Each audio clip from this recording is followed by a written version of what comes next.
Hello, hello, 123. Let's get going. I am a little bit late today, sorry. I wanted to start about 2 p.m. Just let me make sure that the music is at the right level, whatnot. And I am starting the game as well in a moment. Wait, where is me? Hello, hello. Good Saturday morning, everybody, or afternoon, depending where you are, or maybe evening, you know. You never know. Let me launch Z2. Z2 is coming first. Why am I so yellow? Change the light a little bit. Better, I guess. Alright. Blizzard Entertainment. Now I also need to turn on the MF run counter, and we gonna be ready. We did yesterday,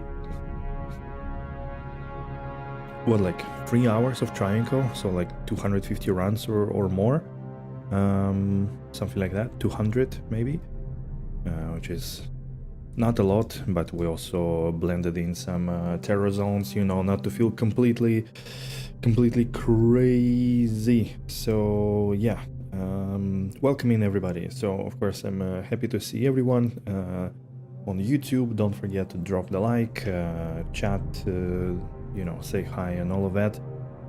Twitch as well, say hello. I'm still having my afternoon coffee. I do have a bit of a problem. Hey Robin, hello. That's quite early for you, isn't it? I do have a bit of a problem with a stash. I don't have space anymore. That's a bit annoying. I didn't get to set up the Go Mule yet. So it's not ideal. Oh, we have 8 minutes only left for this. Okay. For the horde. Let's pull this one down a little bit. I didn't set up the Go Mule yesterday, and I won't have time today. Maybe tomorrow I will be able to fix my summoning skiller for Druid. Not a skiller, the amulet with 29 to strength. Holy shit, that's a lot of strength out there. Quite cool. I never summoned for Druid. If only summon Druid was good. I mean, it's okay, I guess. Not good enough, let's say. Dwarf Star, BK Ring, okay, all of this is good. I could technically change this one for... where is it? For Tal Russia. I think just, you know, have more MF in Travincal. I think that would work a little better.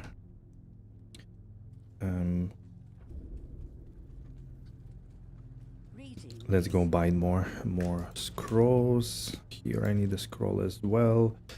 This, I don't technically need a key. Okay. What's the player settings? 5. Okay, I think we are good to go. Again, I hope I won't fully... Yeah, I do have some space. that should be enough. Alrighty.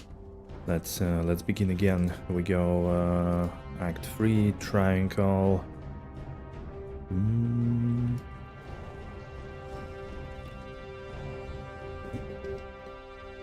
And we are ready to go. Wait, didn't cast the battle orders? Hello? Now we should have like 300 something MF. Battle Cestus. I think I found it yesterday, actually. I remember well. And it doesn't seem like I lose a lot of damage. Yeah, I'm pretty sure I had it yesterday. Shadow Killer, yeah. What a garbage item here.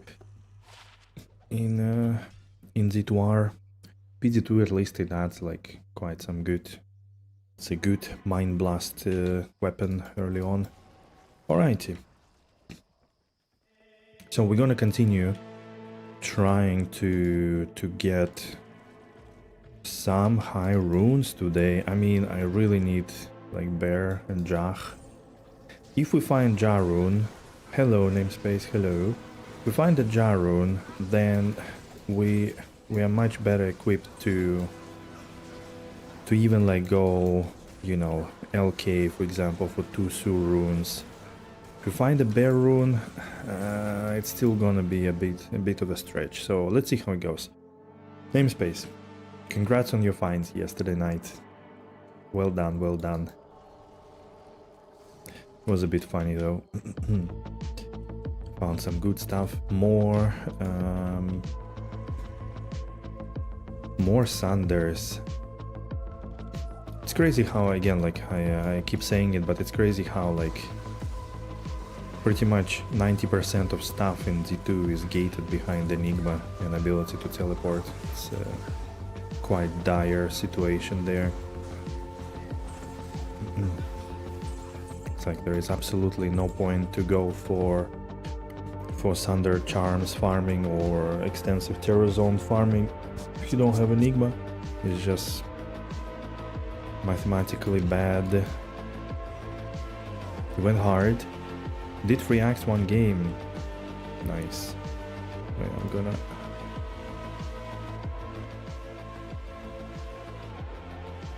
do that. Right. First order of business is Enigma first. Yeah, I mean, I don't deny it. I just say that it's bad. And I'm surprised that they still, like, they decided to implement another content that is gated behind Enigma, so... Or play Sork, yeah, you know. Yeah. Like, we didn't have enough Sork ladders and first starters in a game, you know. Again, like, my only hope is that this is gonna be, like, addressed somehow.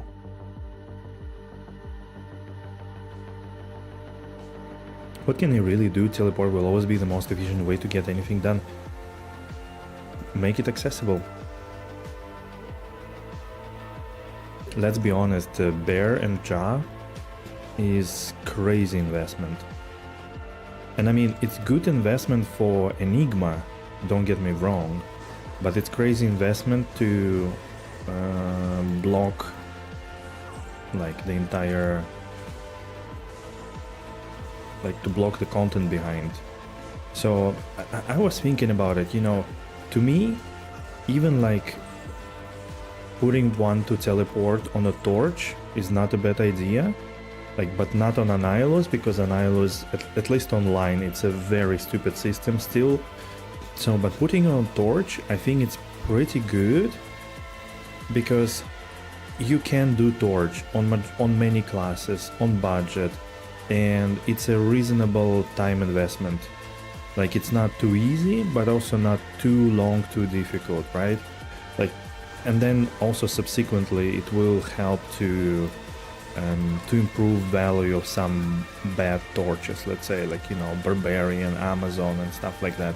The ones that typically have 0 value on ladder, at least. Like, that could improve it. People would still want to buy a torch just for the teleport alone. So that could be a thing. The other thing could be is to introduce a cheaper rune ward that adds teleport but doesn't have majority of the stats.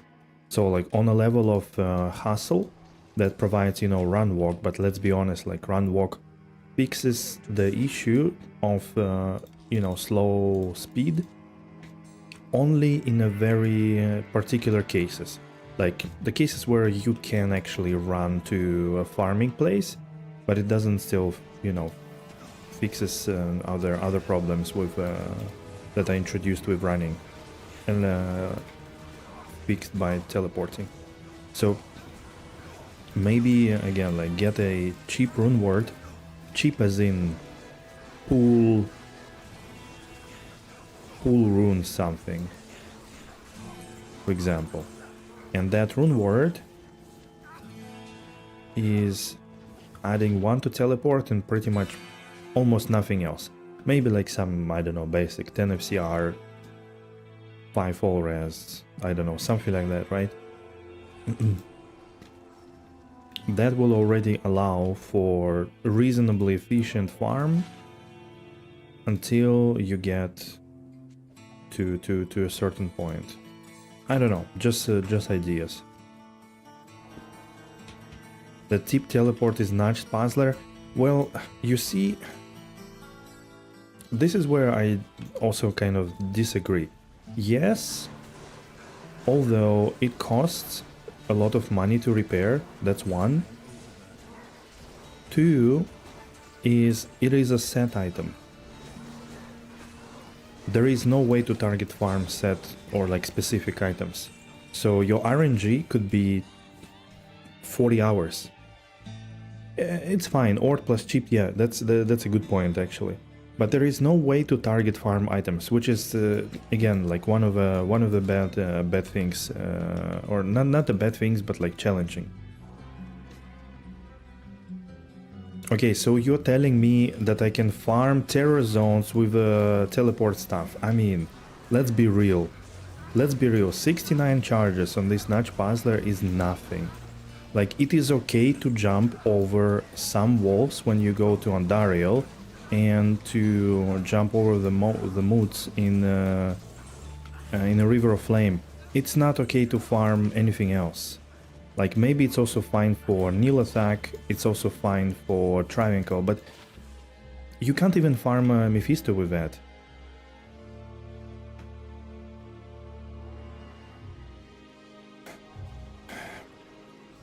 Okay, if you wanna go that road, it's fine, but I'll just disagree.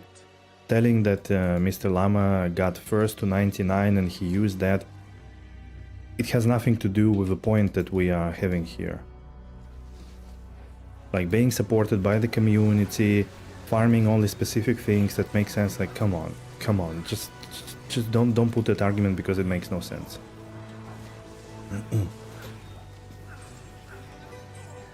It may also seem that I'm treading my own kind of chain of thoughts, but again, it's also true.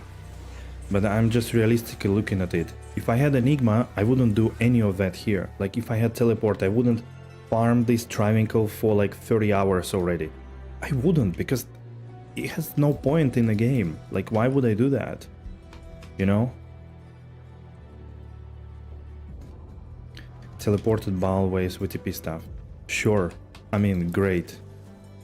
And how does it support farming terror zones, any terror zone, and all the other things efficiently? It doesn't do that. I don't know. Again, like, we're taking the edge case of like Mr. Llama doing something, like, but that has nothing to do with the rest of the game. In my opinion, at least. Hey Shinui, hello, hello.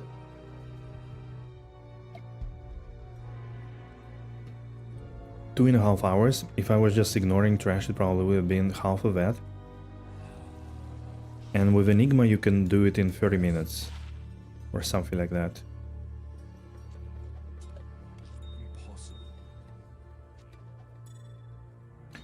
Am I full on the... Oh shit, okay. I'm actually full. Do I want to use that? I don't have resistances though with the Merc. Hard disagree, making teleport just easy enough to get. Sure, you can disagree. Fine. What are your points? That doesn't mean I should only do things once I get Enigma. Yeah. I agree. That's why I also mix in some of the terror zones. But when we look in the long term of this game, in the grand scheme of things, doing stuff in this game without teleport is very inefficient and very pointless. Should up the density and make gameplay without Enigma? Yes, that's another solution. That 100%. This is exactly why teleport and Enigma is not needed in PD2. Because you have maps and you enter map and you get into very efficient farming from get-go. You don't need anything. The only reason then why would you need teleport is to reposition your summons, for example. But again, teleport is not like teleport now is a solution to the main core problem of farming places being either very far away, so it takes a while, or it's being like one or two places that are efficient, like you can still run CS efficiently while teleport or Worldstone Keep, and again also Travincal, right? Pretty much anything else, and it's just from top of my head, anything else in this game is not farmable while teleport. It's farmable, but it's gonna take you 3 to 4 times longer. I mean, I'll give you an example. One cow run on a hell on p5 for me takes about 7 minutes on this character. And it's not because I don't have much damage or anything, things die quick, just because going through it takes long. On a very good character, with very, you know, static map and everything, it takes 3 minutes. Even less, I think, people do it, even faster, with lag and everything. So, of course, when you lose like, what is it, like 60-70% of efficiency, it just becomes a chore to do anything. So that's what I'm saying. So I think the core problem is there, sure. The problem of like lack of density and not good enough.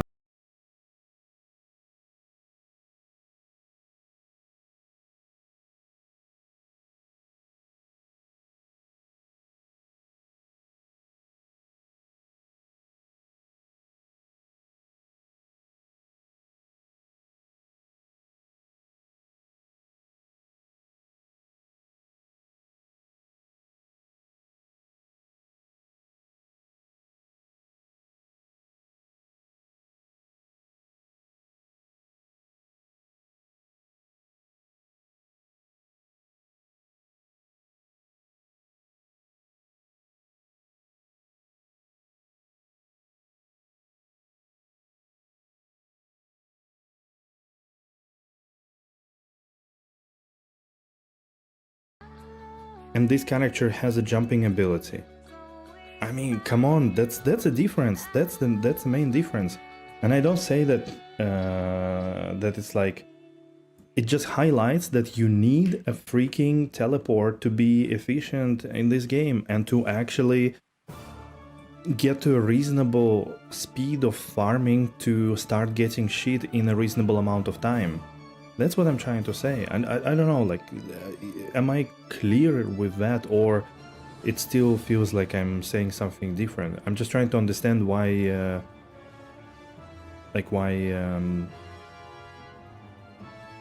why do you not agree?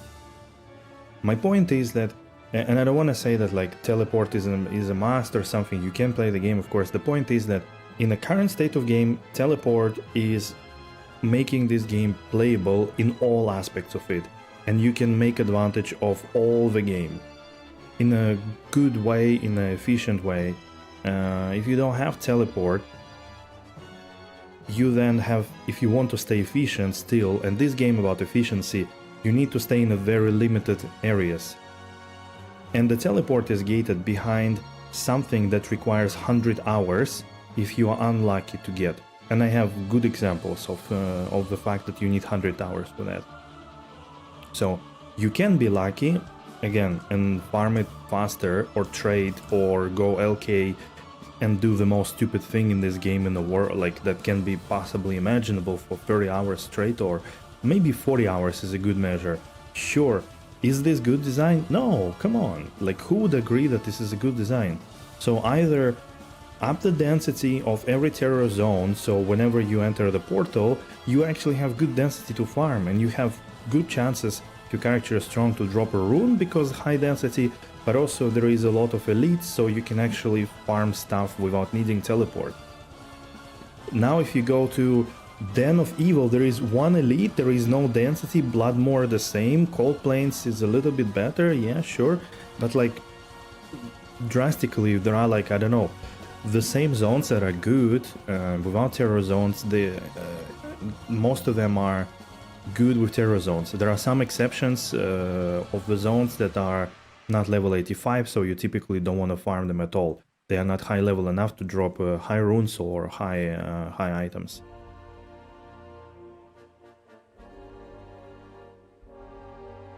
You think density is the way to go? Making Enigma or some Enigma light easier to get is a bad idea? Yes, I would agree to that with only like one counter argument. 95% of characters were Enigma. 95%, and this is also bad.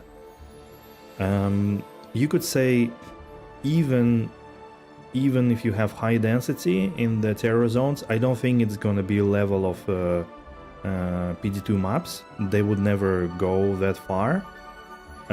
You would still be better off teleporting in like 95, maybe even 98% of the cases.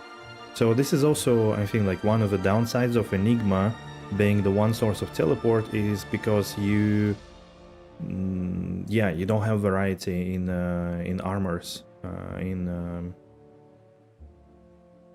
your builds.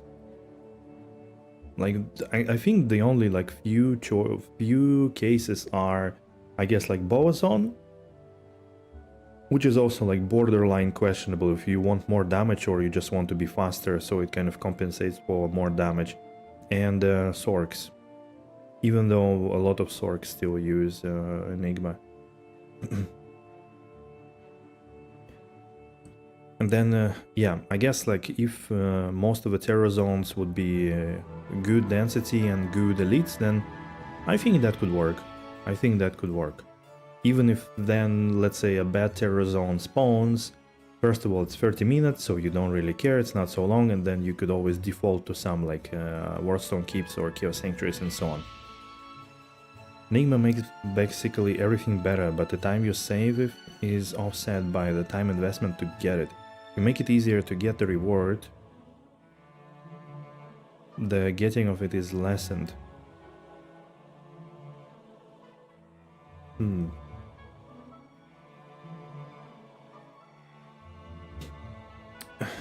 Then that's a good point. To be honest, I don't know. I don't have really thoughts on it, like the getting the reward too easily or something. Because again, and you know, like I'm not like super casual in this game and everything, but I always hated this early grind in single player. Because really, if you don't want to click chests, there is no other choice. It's just that bad. And you've seen me trying to farm Bear Rune on a pretty good Druid, and I couldn't get one in 40 plus hours, in 4,500 runes. And we're only talking about Bear Rune, not even talking about Jack. Like, while online, I was able to make Enigma like on a day 3. So I think that, I don't know, like maybe that's a problem for me personally, that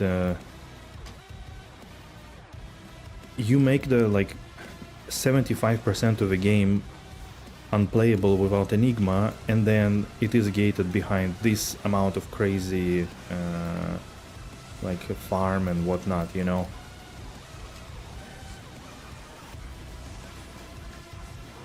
So either make game playable without Enigma, which is again, I think in the long term is a better solution, but then you also need to fix something related to Enigma, because again, like it's just one armor that has everything, and it's been good in the past to have something like this, but it's not really good for the build making, for the game, for the rest of the armors and all of that, you know. Hey Bob, hello. I'm good. Had good morning. I slept well. I did some things I needed to do earlier. Had some good food, breakfast, lunch, so I'm super ready. I'm earlier today because I'm gonna leave earlier as well. I'm going for the birthday party. Later on, I need to be there by 7 p.m, so I'm gonna finish around 6, so like in 3 hours something. So... But yeah, like, nevertheless, for me, like, the core issue, I mean, still there is, like, there is no end game that could work without Enigma, and therefore you must have Enigma, otherwise the game sucks, basically. That's a general problem, most armors are just shit. Yeah, that's true, that's true. I mean, you have some, you know, like, funny enough, like, you have these examples of, like, look, there is Arcane's Valor. It also gives you two skills, gives you lots of vitality, damage reduction, hit recovery. That's technically good armor. Even, you know, like, even Tyrael's Might is pretty good armor, like in some niche cases, right? With cannot be frozen, with huge defense, with damage to demons. You have Fortitude, you have then what is this poison one that also gives the thorns with a Sur rune, I don't remember, Bramble. Then you have Dragon, or I think Dragon, right, is the armor rune word. Like, you have good stuff there, but none of it is good because it doesn't have teleport. Like, that's a shame. Chains of Honors is also really good and also like expensive.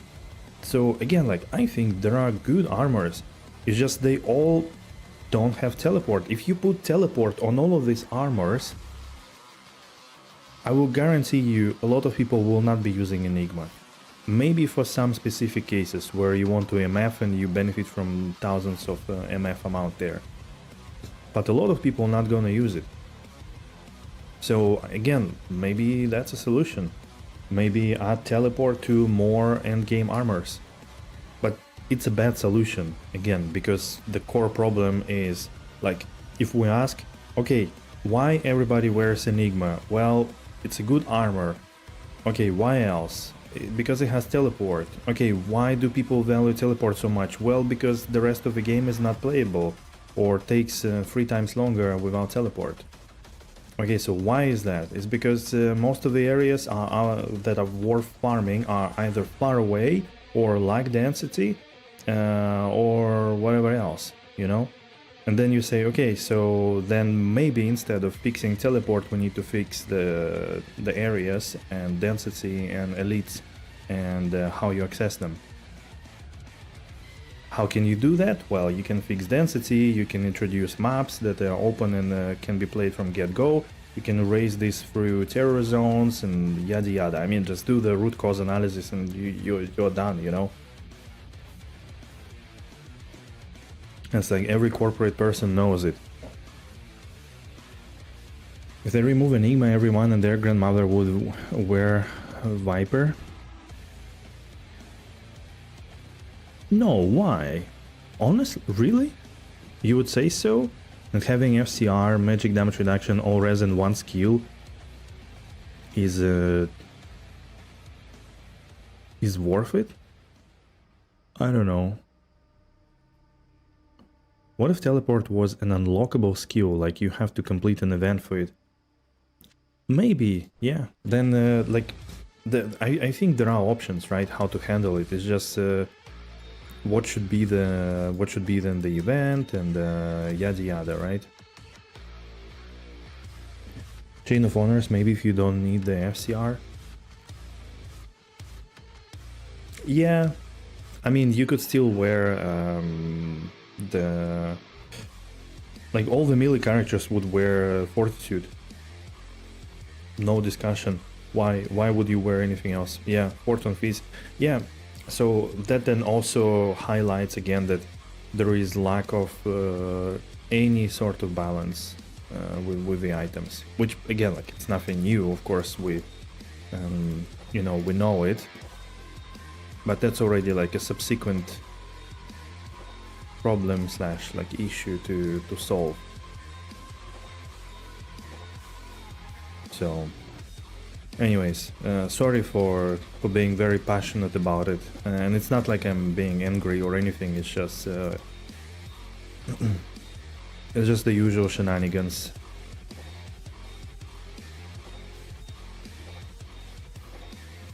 again, like at least I'm pretty happy already that the terror zones rotate faster, that there are like more terror zones bundled together. At least like this could break this grind, and you could, you know, like go from you can take breaks from this kind of farm, because like again, it's not the most enjoyable thing in this game, to be honest. Like, I don't know. Farming for something that is blocking you from doing a lot of things. And I know, like, yeah, sure, Furious, you mentioned that you did the whole act, but like, I don't know. I would do it like once as an experiment. But this thought in my head that I could do it 3 times faster is just not gonna leave me any moment of doing it, you know. That's the worst part of it, I guess. Coming down to is that it's a personal problem or barrier. Yes, you could say that. Sure, you could say that. You could say that. I am not like, I do not like anymore doing some kind of farm where there is very little benefit overall. Like, it's only one thing focused. I don't like that. I know it's not the case for a lot of D2 players. That's why, you know, they probably play it. So I love it to be a bit more balanced and a bit more considered all over. That's true. That's true.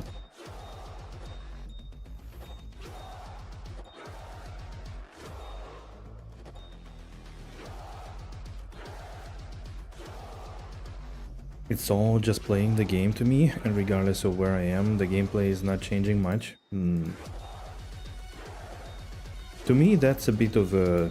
it's a bit of a blocker, I would say.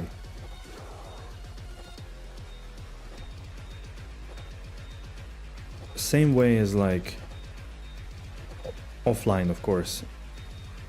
I don't wanna do, for example, Stony Tombs here, because my map rolled pretty bad for Stony Tombs. Like, it's a very long ride, and spending half of the time getting there and then half of the time of total time actually farming the place that is good, to me that's a problem. Like, I don't see it making much sense to me. And I wouldn't do it because of that. Like, I'm okay with some suboptimal things. For example, again, like, you know, my pit is suboptimal pit map and stuff like that. That I wouldn't go to absolute perfection whatsoever. Because I don't want to optimize the fun out of the game in the end. But with Enigma and spending time on... maybe to put it simply, the time that it takes to get me to the place I wanna play in, for me is almost always equal time wasted. Which is why, like, you know... oh shit. Loading times, for example, I try to make sure that they are faster. The maps are a little bit more closer. Because in the end, like this example of Travincal, where it's like 30 seconds to start running Travincal and 20 seconds to kill it. It's like I spend 50% more time on just getting there, and I don't know, that feels like a waste. Whew. All right, we have soon we're gonna have maximum of those, and I'm glad to see that normal ones also growing and the cheap ones also growing since I started to include them. Neural maps I don't like, and the Enigma will make me change how I play. It's just that I don't mind the gap between A and B, I suppose. You mean like the journey from where you at to like how you get to Enigma? That's also That's also fair. I think it's fair. I do mind it for one reason, because I feel like there are not enough tools to go from A to B, and that overall it just takes too much time. Hey Oli, hello, good afternoon. So again, that's why I was thinking that maybe some kind of intermediate solution where it's not so crazy dragging, because then it's like, for me, removing quite a bit of fun from the game when I need to spend I don't know, like 80 hours getting my Enigma if I'm lucky. And I think we kind of discussed it many times long ago that I wish for a bit smoother progression in D2 in general. So like to improve a little bit mid rune words. Like if you look at it, there are probably like 1 or 2 good rune words that can be done with mid runes exclusively. I think it's like Oath is a good example, and what else? I'm not sure. How can you make survive Travincal? My dies after I leave the waypoint. He mostly survives because I have 2 other dudes blocking the damage. Otherwise, I also gave him Vampire Gaze for 19% physical damage reduction. I'm not sure how he survives fire damage, to be honest, because usually that's like the main culprit of them dying. But he dies sometimes, and like almost always he dies when Conviction procs. Poignard.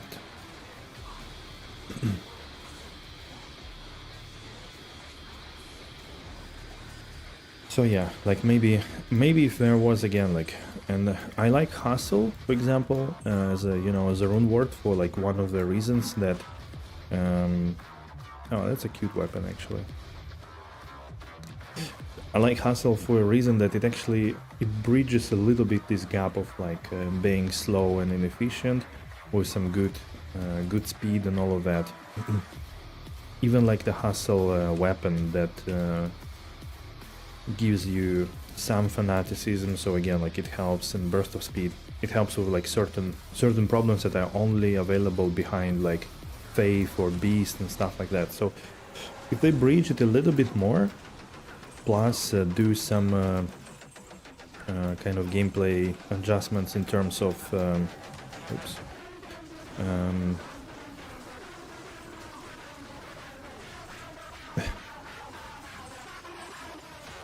Hey Kate, look, you won't believe, but my display is at the eye level. It's the camera. The camera is on top of it, so camera is like here. That's why it looks a little bit down. That's why it seems like I am not looking where I'm looking.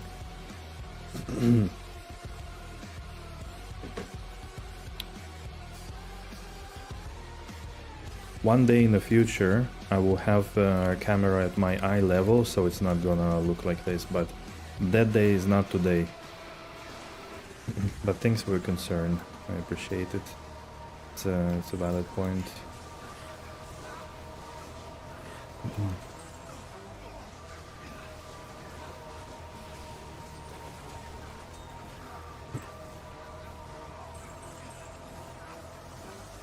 Let's grab the rune as well. So yeah, maybe again, like what we said, I think like some good solutions would be to improve the density and of terror zones, and potentially some kind of way to get all the best terror zone is there. Bloodmore and Den of Evil. Alright. Speaking of density. Your Icon Strike Warlock has 16 MF. What place should I farm? I mean, any place where you feel good farming. No, the place to farm doesn't really depend on how much MF you have. Any place would get better with more MF. There is a lot of room for improvement. Before Warlock I hadn't played D2R for probably 2 years because I just prefer PD2, and maybe I wouldn't be enjoying it now if I wasn't able to farm high players. Yeah, that's a good point too. Actually, a very good point. Because we all take it for granted that this character now, or like any other character that is super high geared, can farm like players 3 and higher. We always forget how abysmal players 1 for anything rune related. Like it doesn't matter for, of course, for MF. I mean, it matters, but not as much. Let's put it this way. But it's abysmal for any rune farm, like absolutely terrible, and it really then locks you into the chest opening, which is again, I don't know whose favorite thing it is. And like, no offense, but like again, it's not the point of the game, I think, to open chests for 40 hours. Even if it's fun for like 10 hours or something, you know. So yeah, that's also a very good point, that it could be even more punishing to play this game if the Warlock were not able to easily playfully farm higher player settings.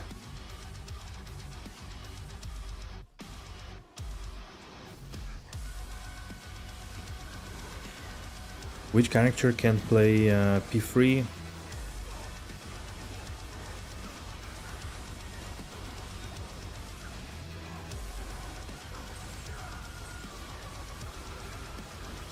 Okay, players 3 Travincal, let's put it this way, probably a lot of characters, right?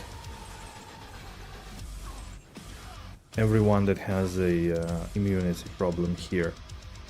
Today will be the day. Yes, let's see, Mr. Demise.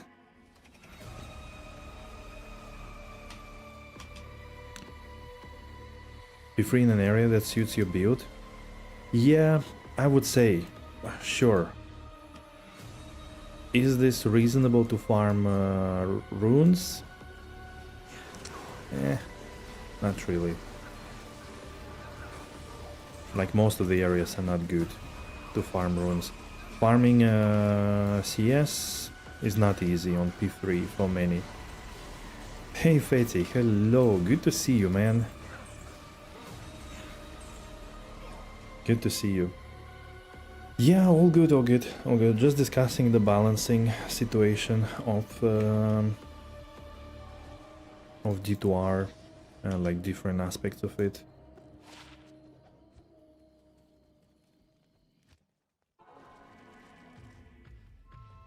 So yeah, even if like I'm just thinking, yeah, like you can do it on many characters. I would say like Necromancer is not really the best, probably, to do P3.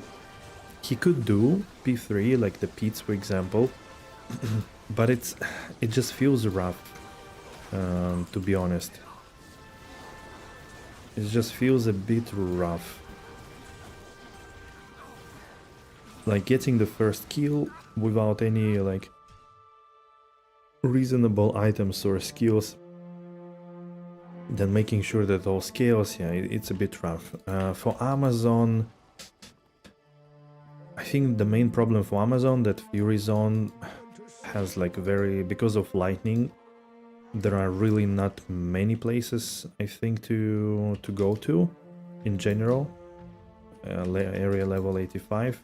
Like Sork is definitely in a good spot, of course. The Paladin as well, like could easily handle it. I think like Amazon Necromancer wouldn't be great. The Assassin, I think like some fire the Sentry Assassin would be fine, most likely. Druid, oof. Druid actually not sure. What do you think about Druid? Oh, Razor Tail, nice. What do you think about Druid? Is he like equipped to handle?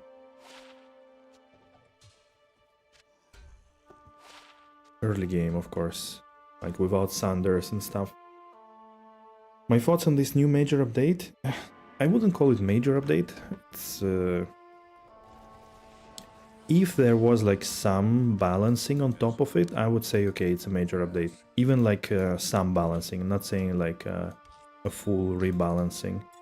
Just, you know, like TC87, maybe some rune wards pushed a little bit higher that require high runes.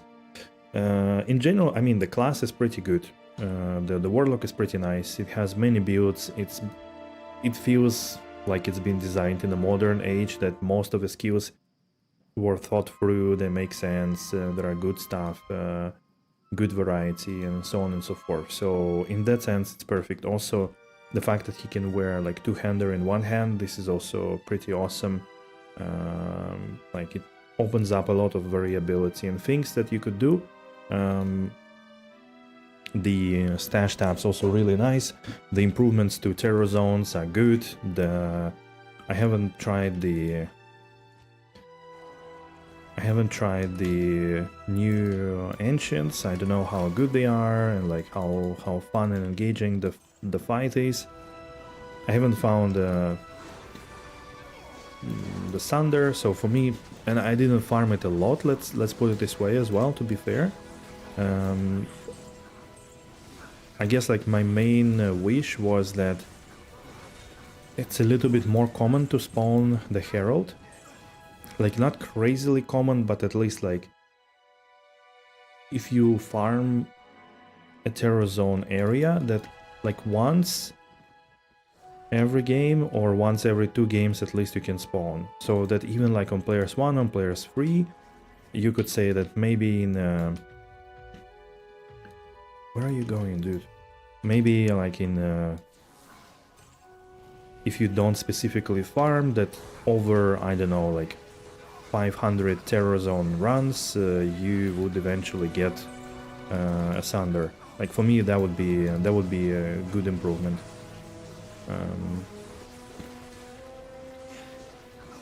Yes, they are rare because they are now no longer dropping from random enemies in terror zones. They are only dropping from heralds.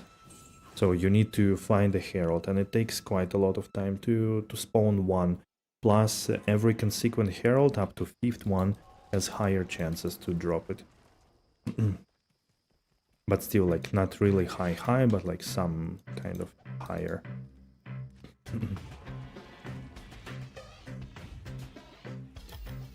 Yes, Ethereal Tomb Breather, for example, is really cool, or Ariox Needle, indeed. That's like some of the go-to weapons there for sure. Ariox Needle, like damage-wise, seem to be a little bit better because like it also provides plus skills. But Tomb Breather is also, I guess, nice for anything. Feel like perhaps add some Law Rune, the new jewel, like East Rune or something, I don't know.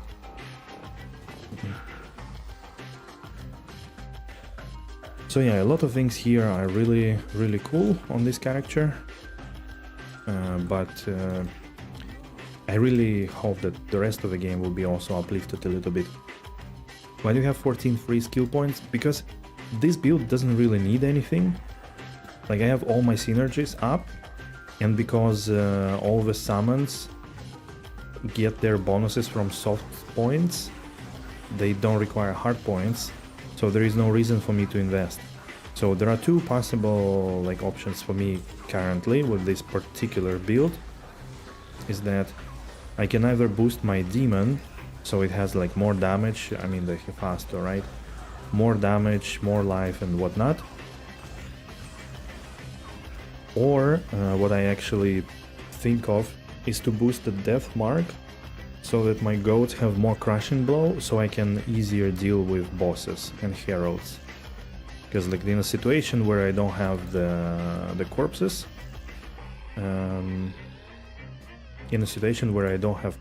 it's a bit annoying to deal with those kind of enemies. Lethargy, it kinda also caps with it doesn't scale well with plus skills as well. I think it's it does get to a certain point where it's like, okay, now with like 20 plus kills, you only get like 1% increased damage, so what's the point? And it's also a skill that I use very situationally. Like only on bosses pretty much. Like I don't use it anywhere else, why would I? On bosses and on heralds. So similar like all the other things that I said, but at least at least it would be a little bit more applicable in more situations. And with enough plus skills, I don't really need lethargy. Again, I think the way to play this build particularly is to go hybrid. To like fully maximize the usage of soft points. Because you don't need... like you need your synergies, sure, but there are only, realistically, only 3 synergies you need. Or 2. Engorge, Blood Oath, and you need Blood Boil. Most of the other skills can be one point, and depending on the amount of plus skills, you want your Demon Mastery be 20. Because nobody dies, the demons are super tanky. Nobody dies, you don't need to push more their defense, or they also don't deal much damage, so you also don't need to push that. And you don't need to push much life there anymore. Like, they are just good as is. Unless, of course, things getting nerfed, then sure, it makes sense.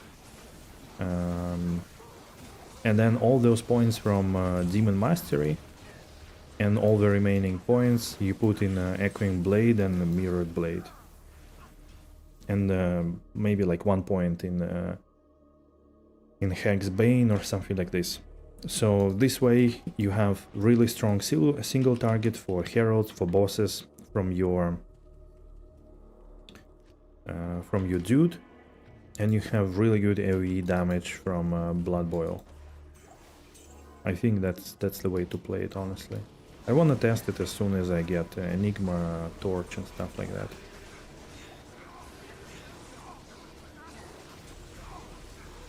Blood Oath will get hard cap, yeah, but you get this 20%, 20 skill points anyways. Ah, you mean that it's a synergy, so you need to put 20 points anyways. Here.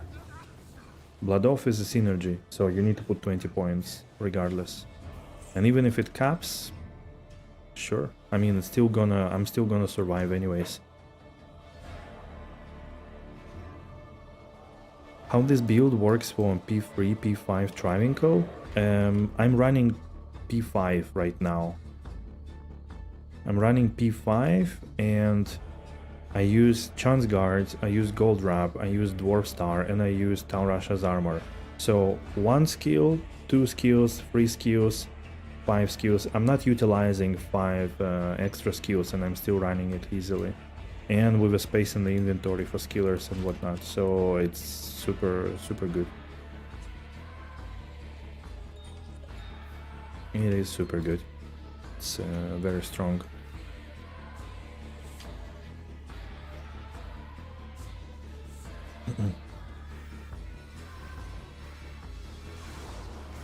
Hey Top Secret, hello. How's it going? How are you doing, buddy? How's your... You play season, right? How's your season going? Dutch and Fox. Don't remember which of these I had. Bingzi Wong. Talami, you called it? Right. Playing S7, I'm in the middle of my work week at the moment. Okay. I mean, it's been already a week, more or less. How is the progress? Where are you at? What did you start? Fire? Stony Tombs? Or did you change your mind eventually?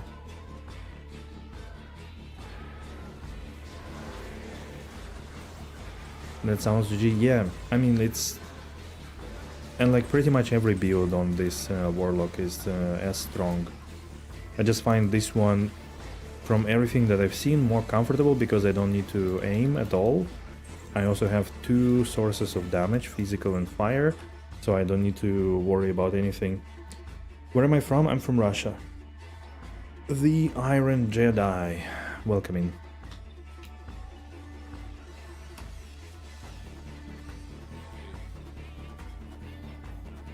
$74-ish level, done 100 meth runs. Okay.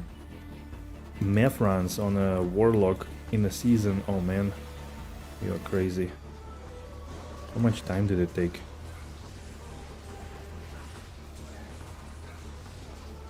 It's not so comfortable, but yeah, I'm TS, so I do stuff. I see, I see. Oh no, mercenary. TS, that one is on you. TS, that one is on you. My mercenary died.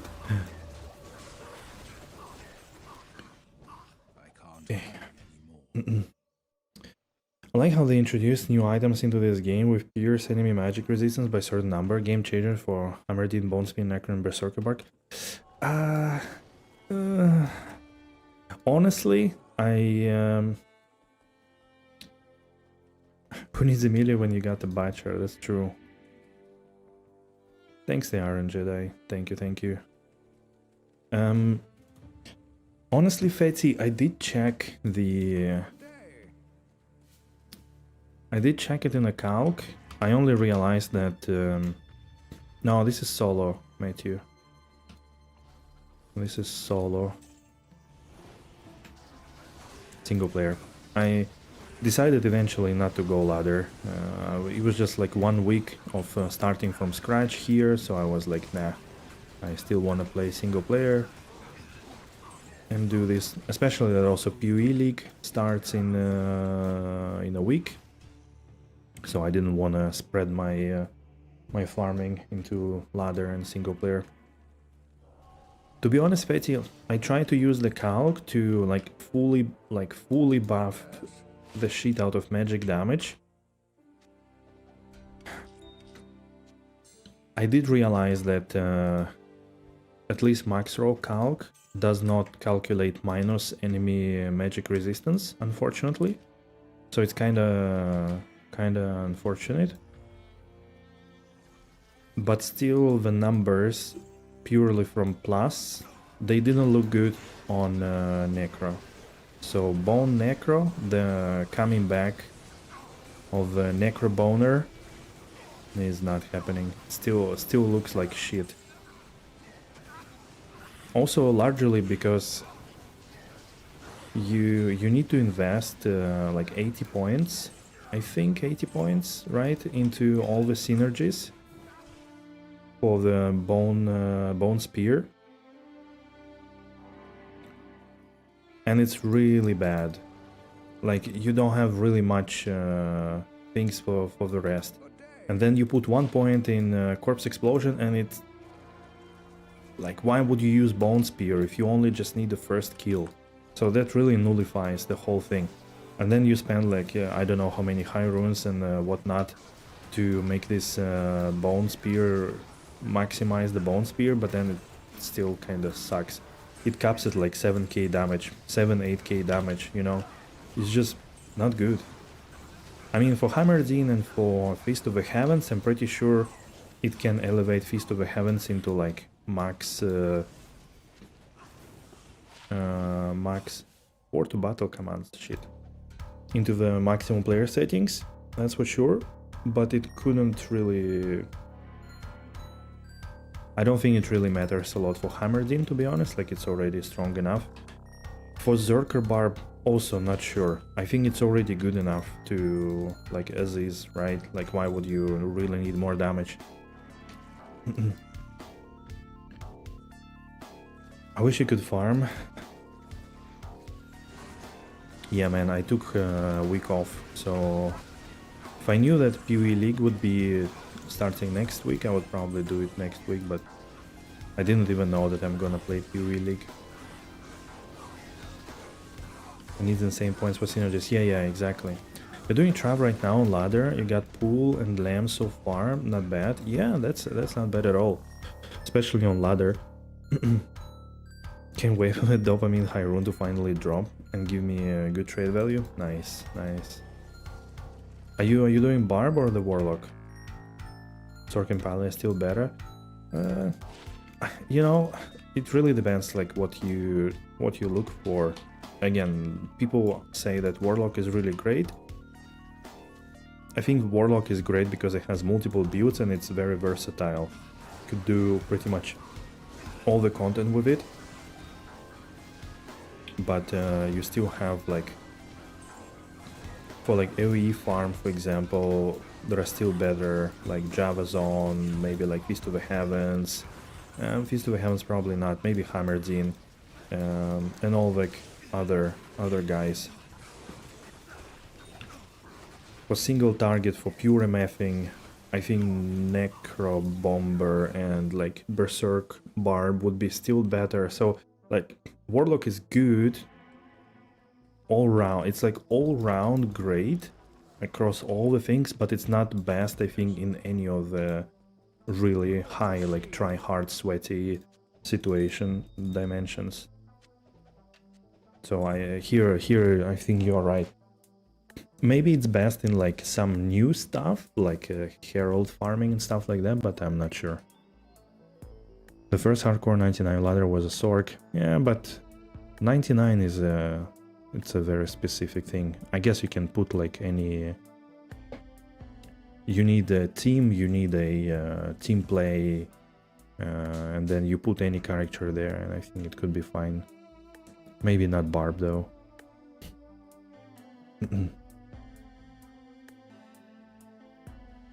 Yeah, Necrobone skills scale really bad, I agree.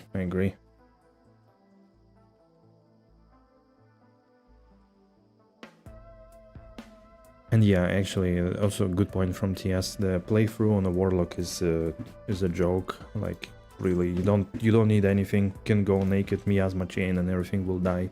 Even like Hell Ancients die like in 20 seconds. It's crazy. You only wish Blizzard at some point add an SSF mode like they have in PvE, PvE2. I think they only did it for Diablo 3, I think. Ever.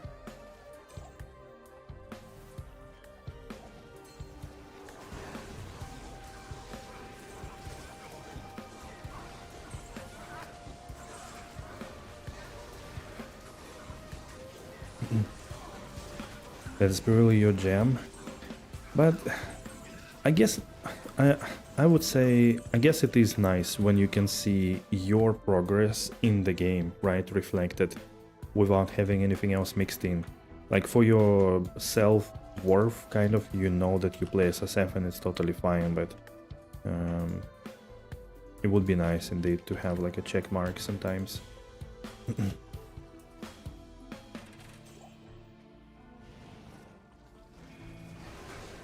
Your friend who started Warlock rage quit chains pretty much? Really? I mean, I could see why. It's a difficult skill to operate, like, no joke. It's not the most comfortable, and you need to, like, to get used to it.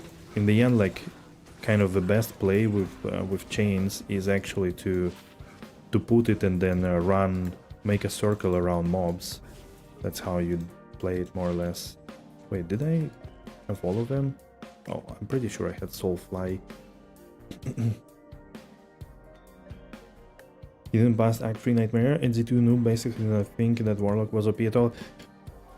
Diablo 2 is a game with a very high barrier of entry. Very high. It's very difficult for new people to actually figure shit out and play it. It's very difficult.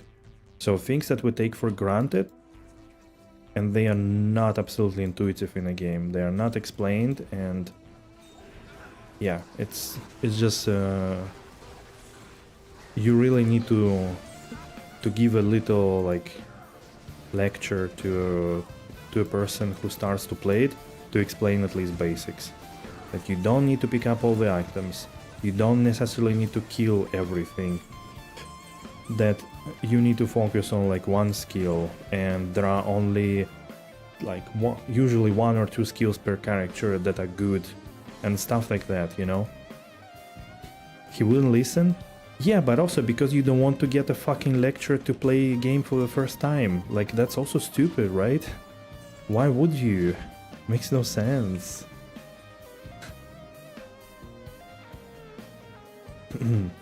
Get spirit inside and all of that, yeah. How would you know that you need any of that in a game, right? Like, there is no way you can know that you need that.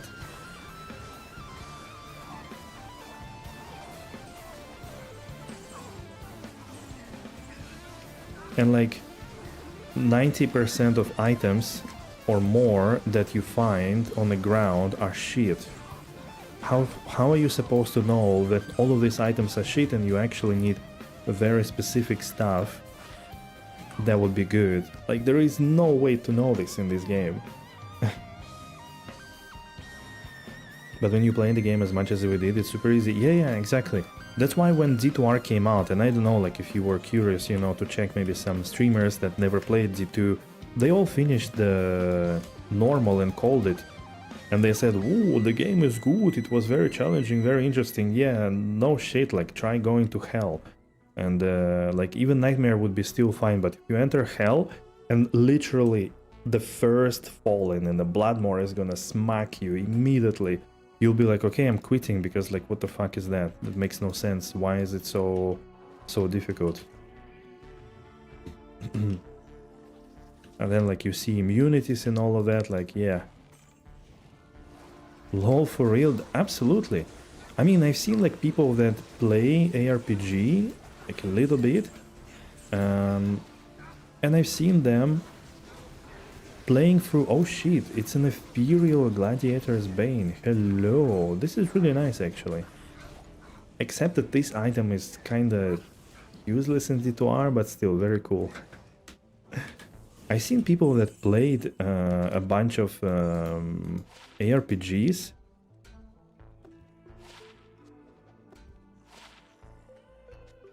And they started a playthrough on a Warlock.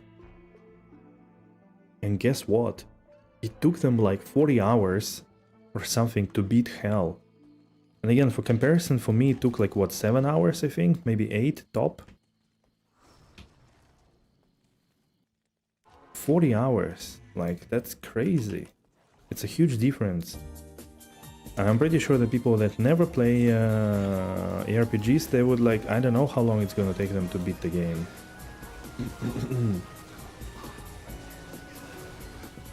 You also like the new facets? Yeah, the new facets seem fine, especially like if there is only one. The only problem I see with new facets, actually, the only problem with new facets is that realistically, because of the rest of the game balance, you can only put them in the helmet. Almost like, again, like 90% of cases, weapon and armor is a rune word, so you cannot put it there. And shield as well, right?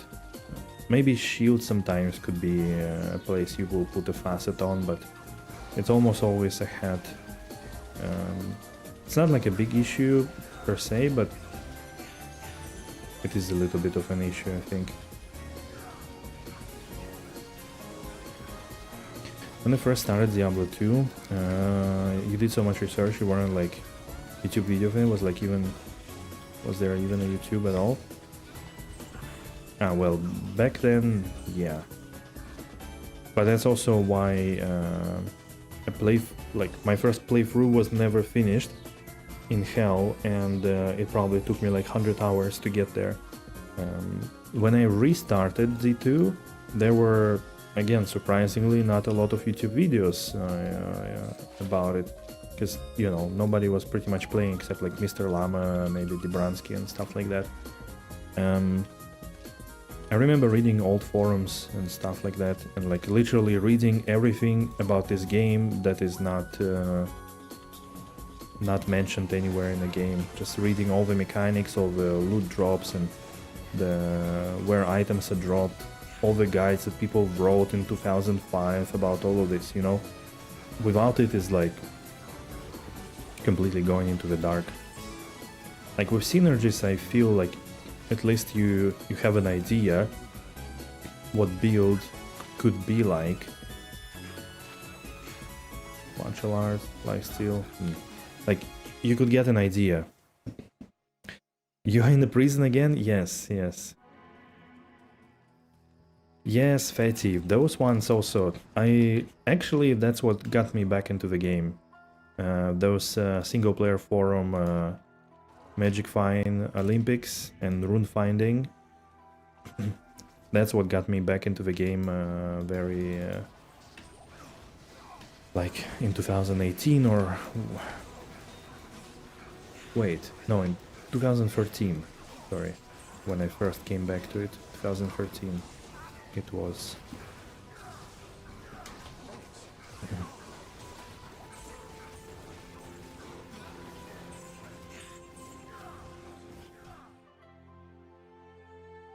How are you straight to the top? Straight, actually it's funny, but I googled and I found that exactly the same video that you posted for me for the Inquisitor. Thanks, by the way. And one thing that I wanted to... invisible. Wait. More gold. I understood that I need a basically a POB for Inquisitor life stacker, right? So like I need to get as much as possible life nodes on a passive tree and go Inquisitor in general. So I'll probably search for something, maybe something on the p.9. Okay, perfect. Thanks. Oh, amulet. Shield 1 is OP for Java Zone. It's like another copy of Griefs. Oh yeah, that's a good point. If you go for the Monarch of Deflection, right?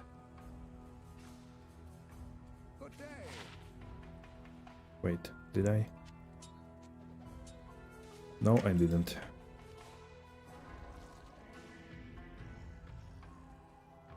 Mostly be able to share something with you closer to start. Yeah, I mean, don't worry at all. You know, it's all fine. The only thing is that I've seen the tornado skill. It kind of looks lame. Sorry to break it to you, but kind of looks like, okay, there is just one tornado floating. Maybe you can have like 3 at the same time, but it looks lame. And also it doesn't have AoE. Does it have like enough AoE damage? Because like my understanding that in Delve you actually want to like try to cover entire screen so that you press it and it pretty much kills everything in your vicinity and you move forward. Unless you play Delve like a proper exile and you actually run and don't touch anything and only do things that are in the end of the path. And in some cases you don't engage in fighting at all, which I don't know if I like it too much. Just it was basically, yeah, it was hard for me to tell what's the area of impact of that spell. But I guess like when I play I could see it.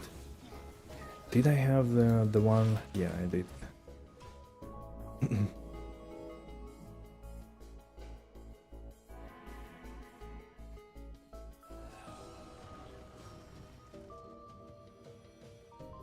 Tornadoes have AoE, but not crazy.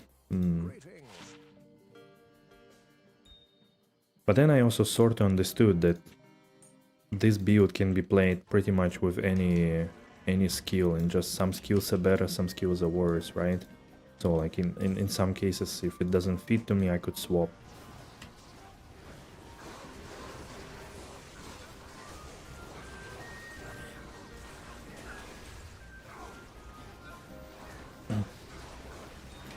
Later go for some kind of explode.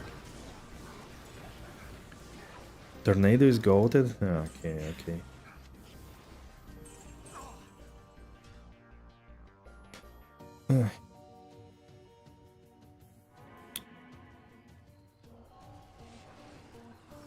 Okay, just a quick reminder, guys. On YouTube, don't forget to press the the like button, I would appreciate it. Started to get less and less of them in the last streams, like 7 only, considering 1 or 2 are mine. That's not good. So I would appreciate, could help get more people check the stream out and overall check the channel. And also don't forget you can subscribe or follow on Twitch, whatever platform you use. Oh wait, is my eel still alive?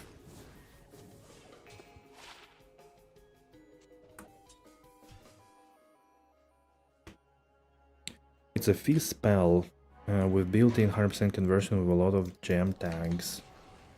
Perfect for damage scaling. Okay, okay, I see.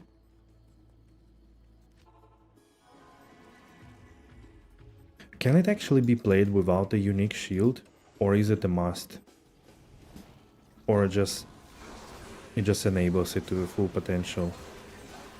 And like the subsequent question, is there a way to farm this shield?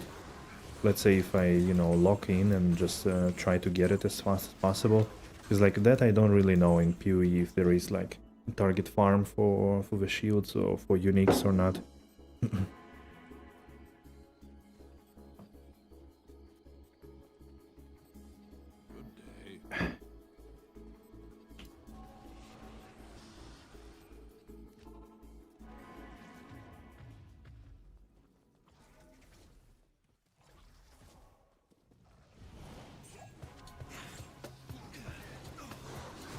Does farm random unique drops, maybe some mobs and drop unique shield cards? Ah, okay.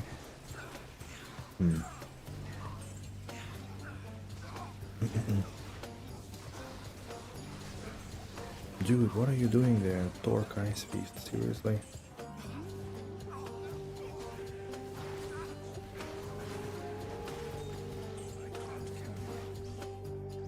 You can play it without, but honestly, if you want to play without and still deal decent damage, you would better go with a different 3 items then. I'm just thinking like, yeah, if it's... if I should, let's say, focus farm it, or...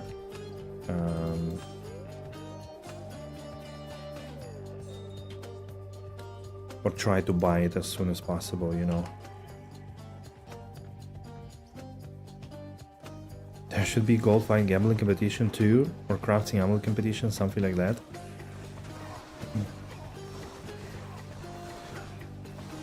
You know, Fetty, if there is participation, I don't mind, sure.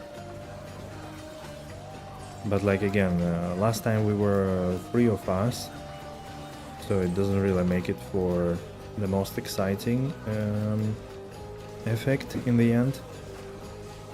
So if more people want to join and do something... Gold Find is also very specific. I feel like it's...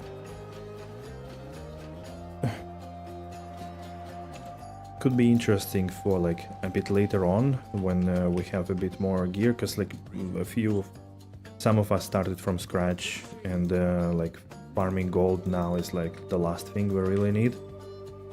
So it might be a bit detrimental to overall cause, you know. For crafting, I think it's also... for crafting, like, I don't mind. I'm not sure though how to make it a competition. It's like you pretty much need to farm as many mats as possible. So like gold and amethyst and stuff like that. I don't know. If you have some ideas how to organize it, just, yeah, kind of message in Discord a bit your idea on how it could work, what the rules could be. Because like for rune farming and for MFing, I think it's a bit easier and clearer how to do it. Would rather focus on some solid starter for campaign first. A couple of white maps, then look for Crest of Desire helmet and the Raft Globe Shield and Calm's Heart. Usually all get very cheap very fast.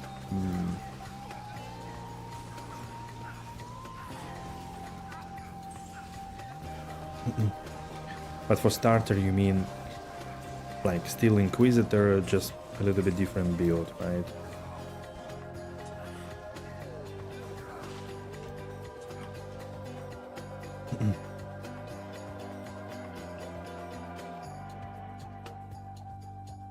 E-Blade, Blade Fall, for example. If we have those 3 items against Steamroll T16. Wow. Wait, Calm's Heart is that the amulet, or is that an armor that gives like 1,000 life or something like that? I don't remember exactly.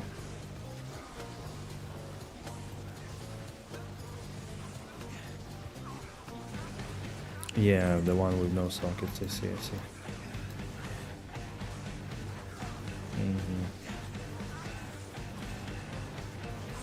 Battle Axe.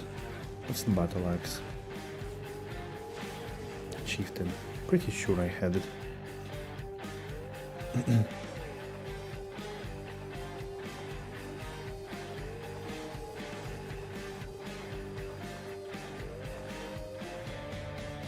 Tornado and the Crest of Desire deals you crazy damage.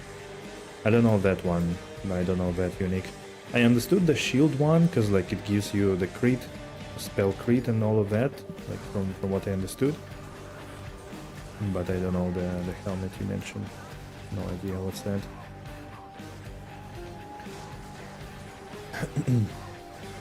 Yeah, okay, let's see. Because I don't want to build like a separate character. I think it's totally fine to go one build and then like when you have like some minimal stuff you switch, I don't know, like 10-20 passive nodes and some gear, that's totally fine, but like switching completely from one character to another like that I don't want to do.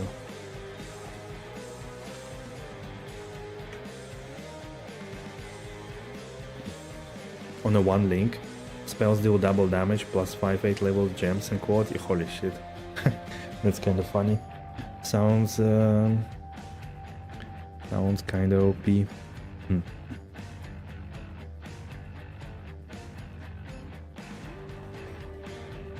Alright, but yeah, closer to the league start, I'll probably keep checking some POBs, some videos maybe, to understand a little bit better what kind of character it is, what I could start with, how I could go. I guess that will come.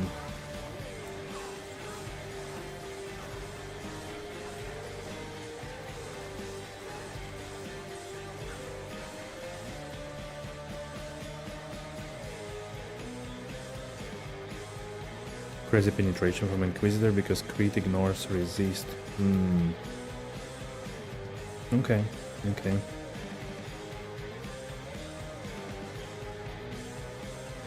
Sounds like a good project.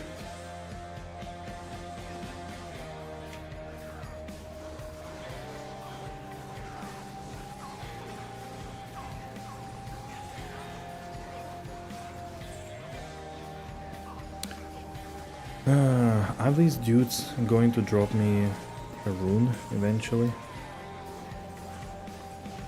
It's been like 500 runs without a single rune, more or less. Because I dropped East on like run 15. We've been gold farming and gambling rings coronet since last Friday. 5 million gold into this, wow. You wanna see how long it's gonna take? 40 MF ring, wow.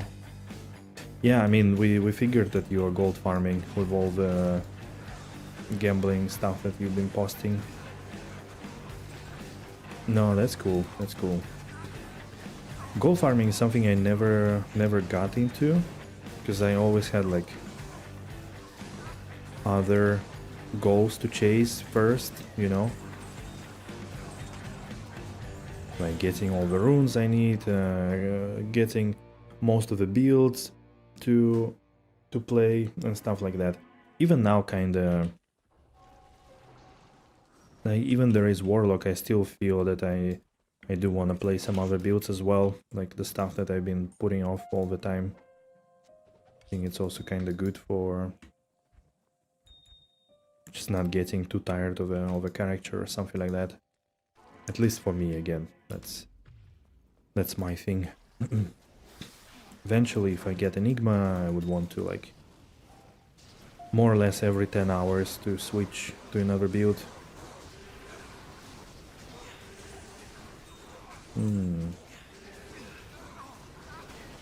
Did I have the shark skin gloves? Grave Palm, I didn't. Interesting. Wow, they're so shit here, okay. They're pretty much almost like Ghoul Hide, but worse. Wow. They don't have Deadly Strike here. Ugh. FTC 87 Grail, wise, I just need to farm for F Dark for a spawn. Really? That's the last item you have? No way. That's pretty strong.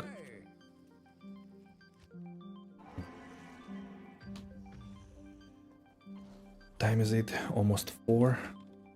Does anybody know what kind of next terror zone is on single player? Does anyone have the schedule?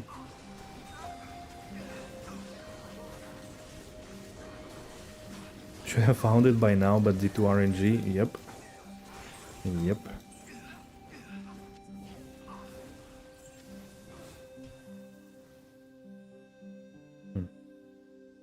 Enshrouded eats your time. You built a shed for 3 hours now? Holy shit.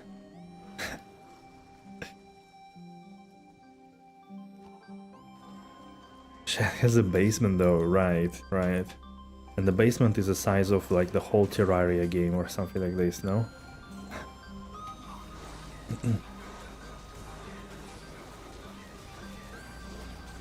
No? Okay.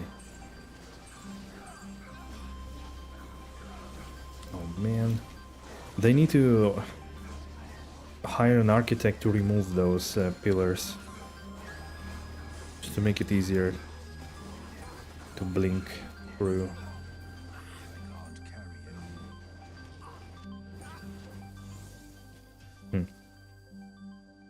Fairly small. Just like getting first heroes after 43 Templars. Yeah man, this is crazy.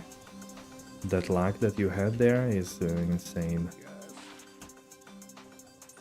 No humankind should experience that. No person.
There is a friend of yours who has monks. It's his last item but found 4 Tyrios instead. Jesus Christ. This is... yeah, this is funny.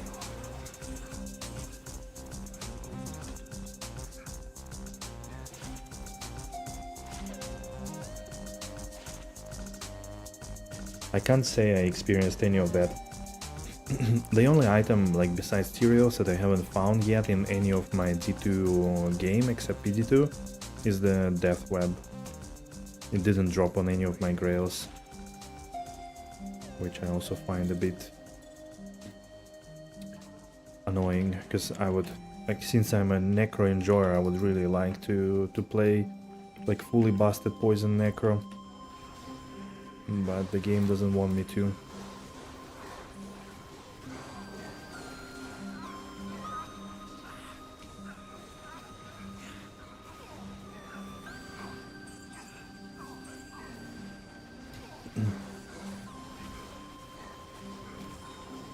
Death Web is at least a GG item.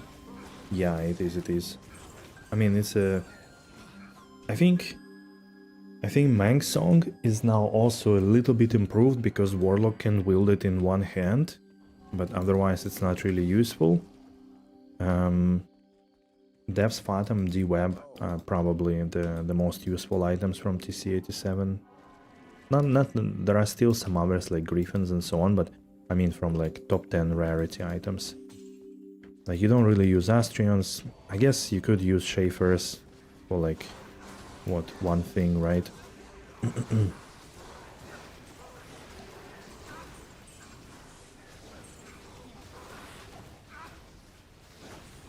But not many others.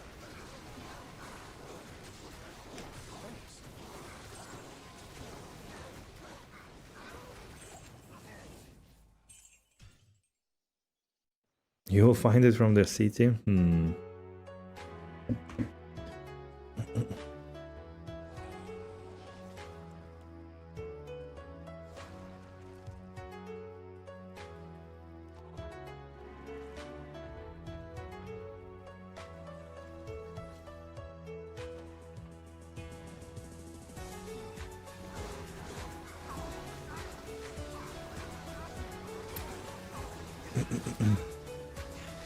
Another 2 rune. Man.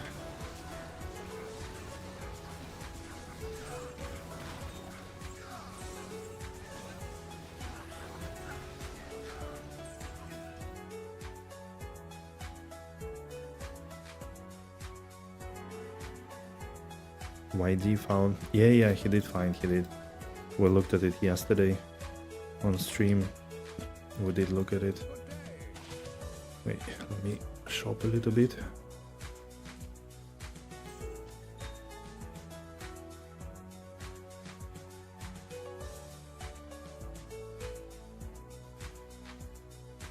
I can use Stormlash on Necro Infinity Merc to smite P5 Diablo 50% HP, then finish it off with C spam. What? Huh? How? Sounds crazy.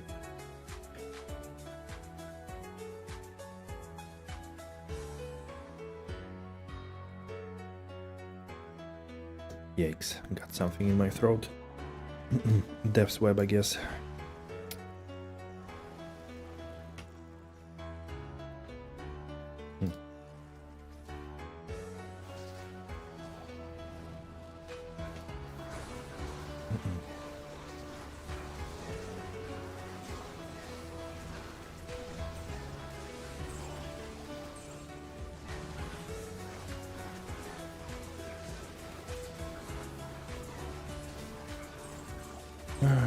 Another towel.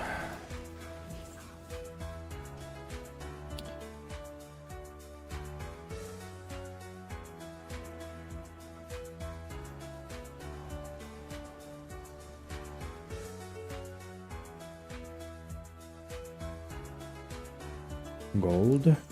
Oh, I'm full. Alright, we're gonna gamble again.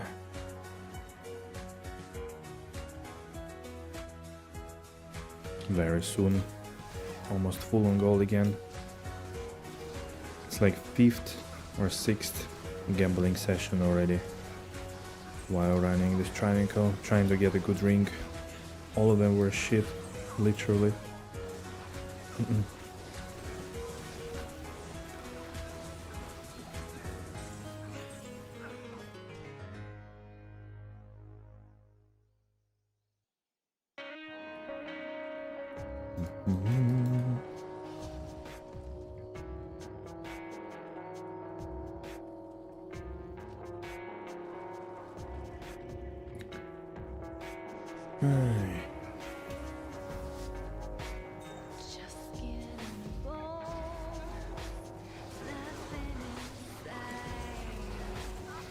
You use all your gold to resurrect your Merc?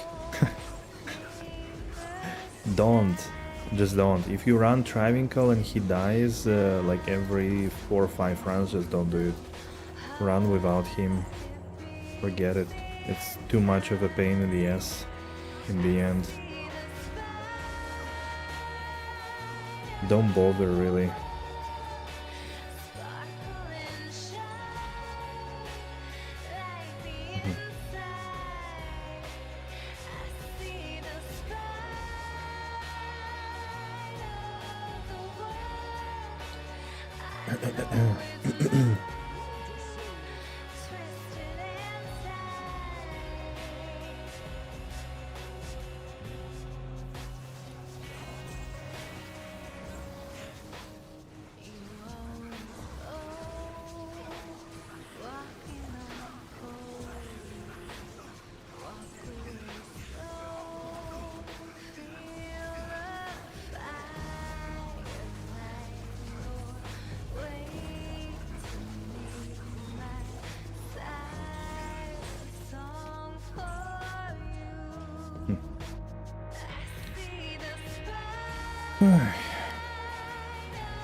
It'll be fun if I drop another Chamaron and I will make Obsession before Heart of the Oak.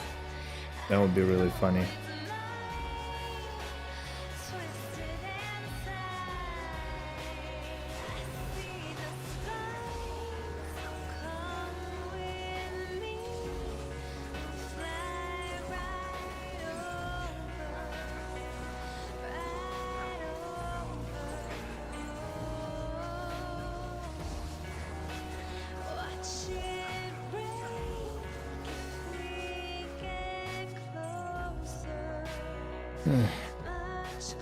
But that's like every Travincal farmer nightmare, especially when you need Enigma or Infinity, that you drop a Chamaron.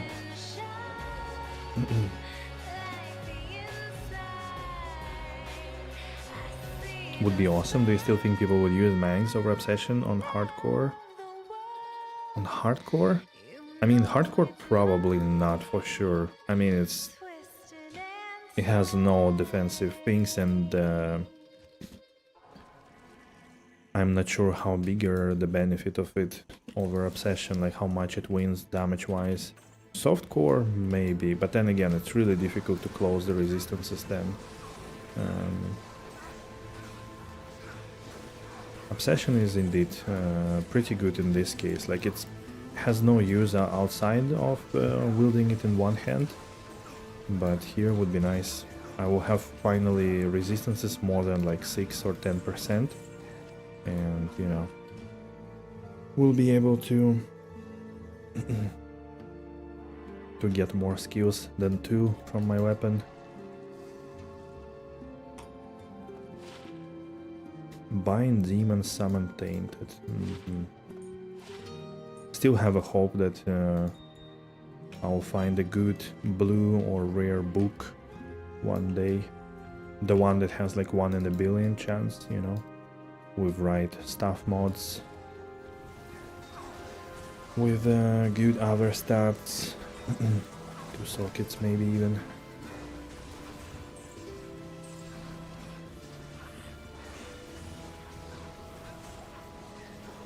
Okay, so what's the next terror zone?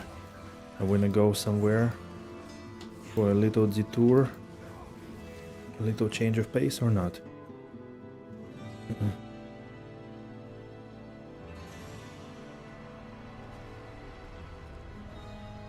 Wait, this one.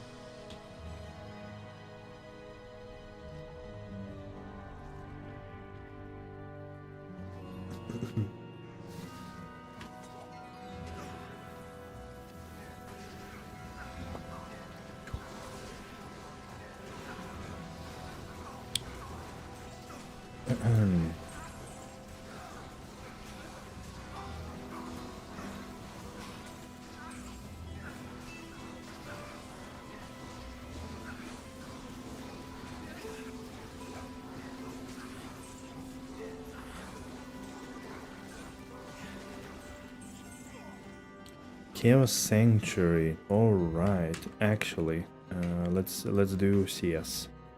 I think that's a good idea. I would go though players free. CS is good because yeah, I mean it's CS, but also Diablo can drop the statue of the dude. So I guess I should have gambled some gold before that.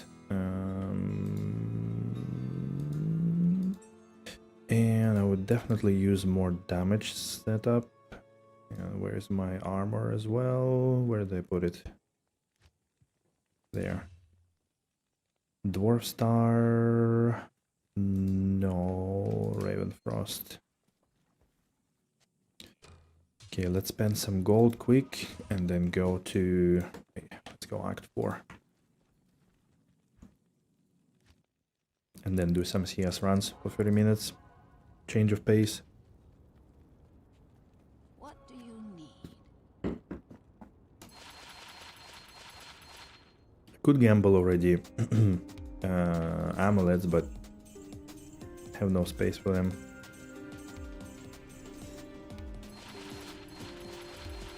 Still haven't found freaking Geet's Fortune. Can you imagine, guys? Like, how long is it gonna take me to find my first Geet?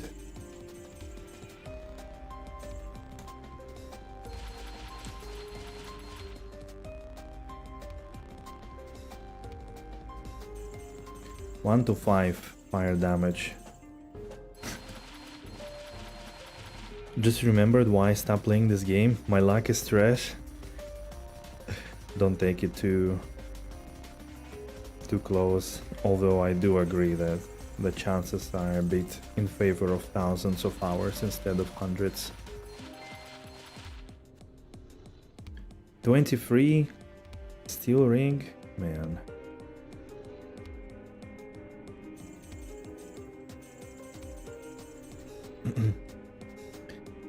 Maybe this Terrazone CS run you will find one. Complaining RNG is real. Yeah, that's true. That's true.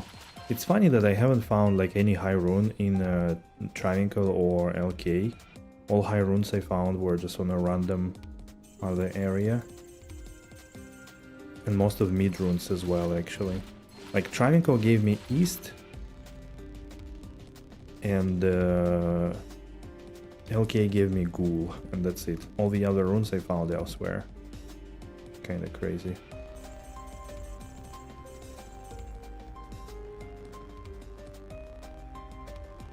Oh yeah, I think that's enough for now. Spirit. I don't need to grab more. River of Flame.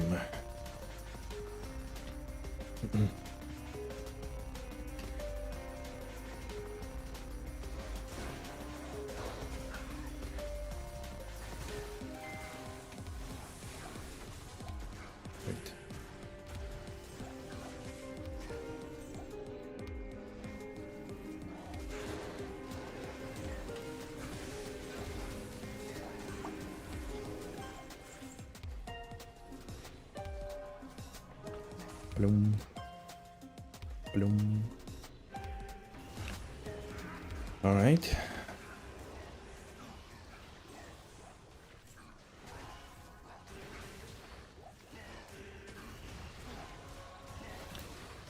When you farm Trav high runes, it doesn't drop and farm you Trav for gold. It sometimes drop high runes.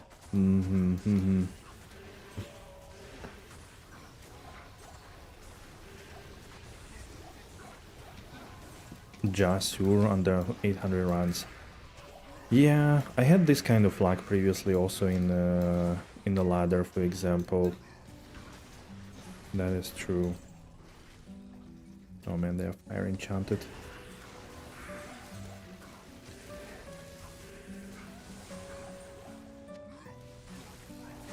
Less damage, ideal. How good is this Warlock class farming cows on p.5.7? I think it can easily do it, like on different builds. And you also need the...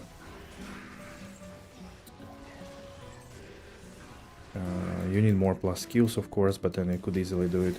This guy is fine on players 5. With my plus skills. With more, it should be even stronger. The music poggers, yeah. For some reason, a lot of people don't like the soundtrack. I don't know why. I think they're just salty, but it's goated. Archon stuff, yikes. Really? Damn. Just imagine for a moment.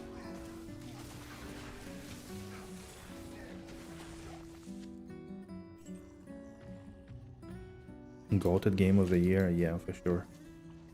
For sure.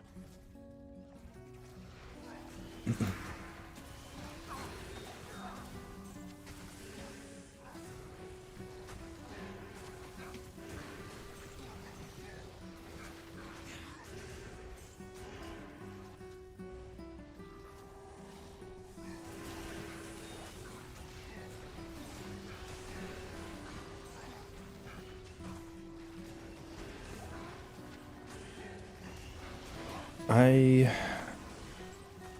haven't finished the full story. Finished Act 2 and I started Act 3 and I went into never-ending side zones, so I didn't really progress like to the end of the story. So like I haven't come back to Lumiere to fight Renoir. That I haven't done yet.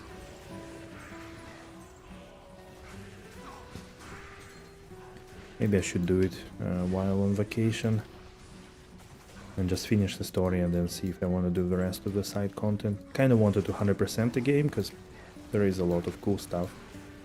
It does take way more time for me. I'm a bit...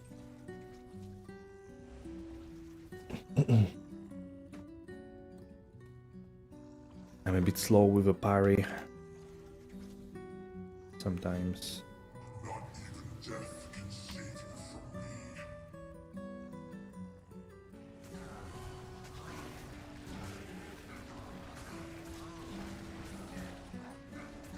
You see now the demon is almost dead, so I cannot use Blood Boil, but I do have 2 goats that deal crushing blows. Be good enough. Bam! Unique ring. Alright. Okay, guys. What do you think this unique ring is gonna be? Your guesses. Is it gonna be SOJ? Is it?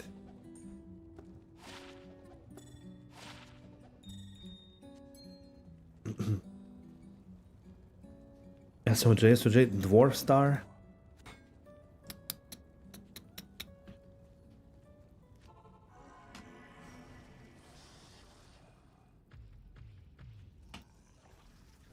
Okay, we're gonna ID it after this run.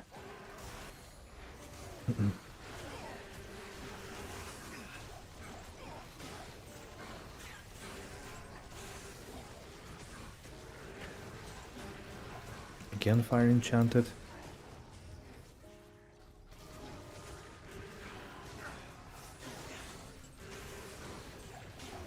BK, alright. I do have 1 BK already. Wouldn't mind the second one for sure. With the amount of life this dude has, it's quite high boost actually. Runa L. Nagelring. Oh man.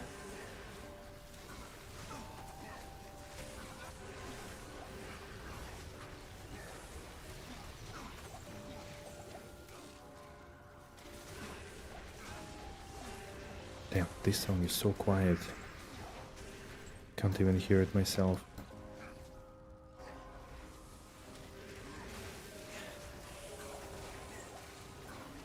Can't recognize exactly what it is. The Sling Ring, true. There are new unique rings, the Opalevan or something like this, and the Sling. Haven't seen either of them yet.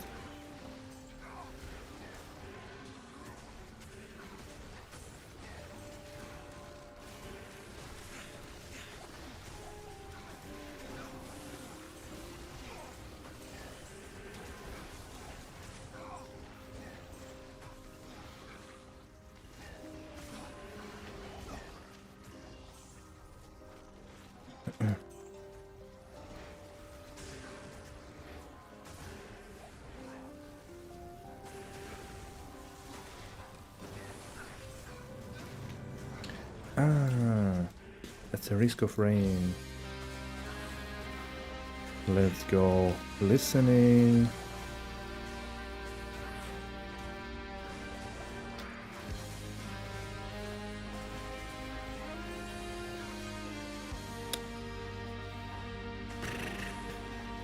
Man, freaking poison.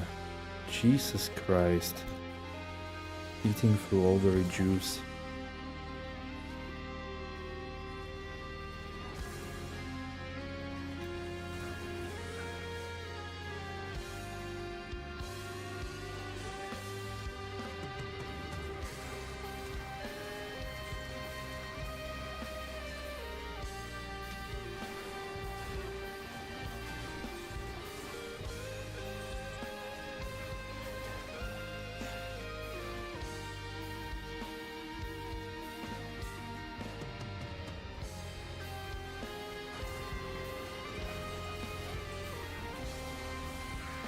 Good density though.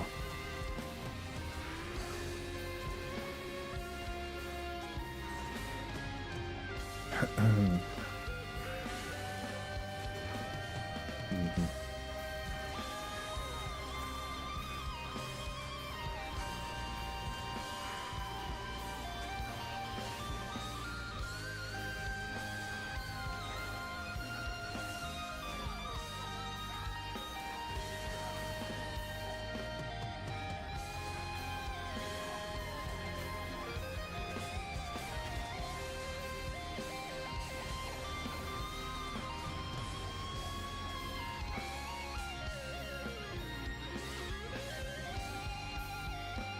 Right.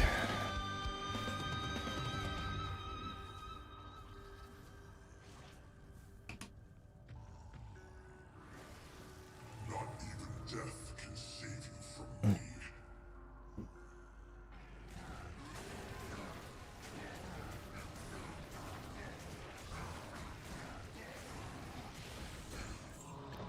Okay, essence. Okay, let's check out the ring. Let's see what it is. It's a dwarf star. Dude. Furious. What the hell? Why?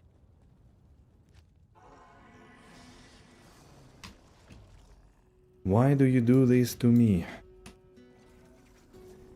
Okay, extra strong, so we need to be extra careful, I guess.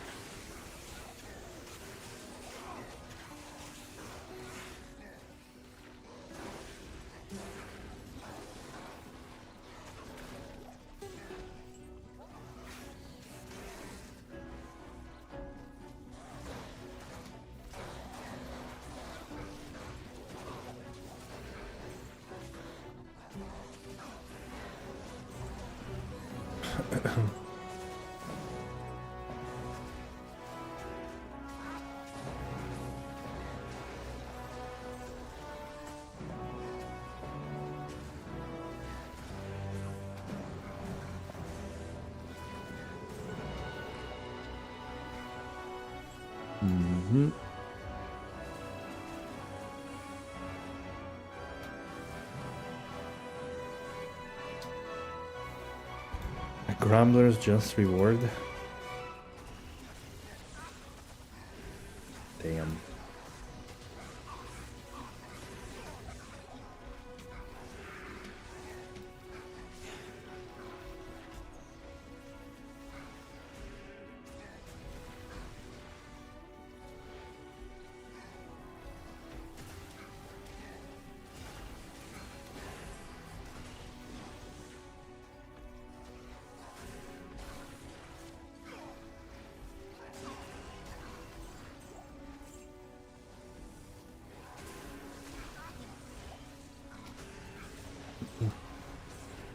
Yeah, it's a little bit faster with the sigil. For sure.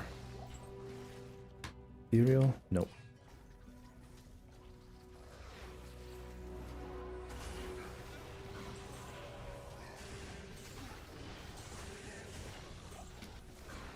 Poison Shrine.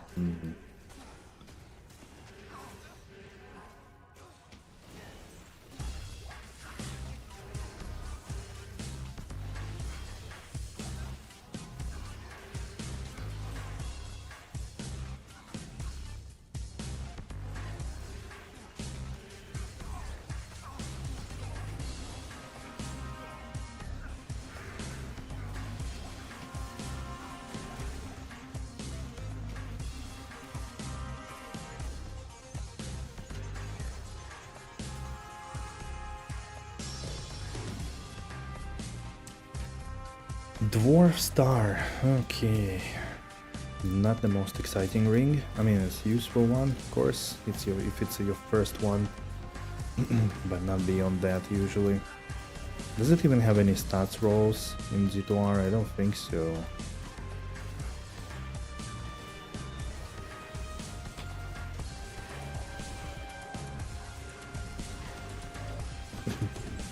Okay, there is the density apparently.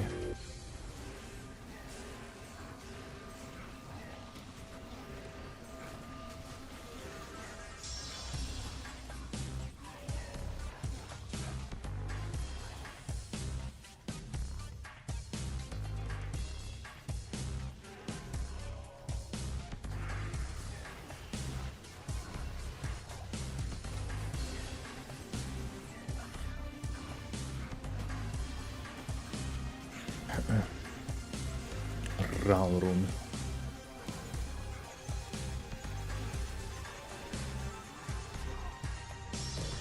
Whoops.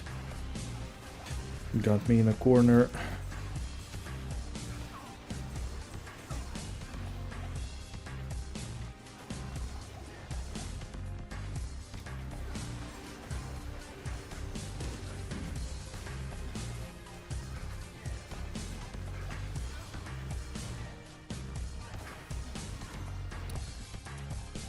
Okay.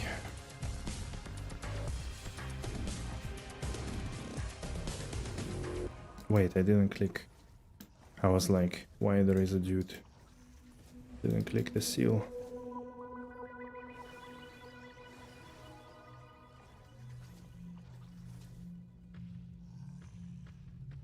Not even death can save Right. you from me. Just enough radius to cover the area.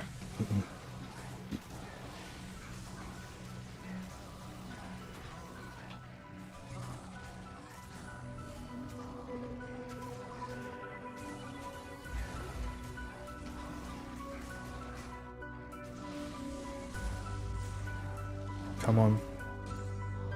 Bull Catha's Nightmare. Nice. That's the yeah, that's another statue. Sweet. Did I have double bow? I did. What is this?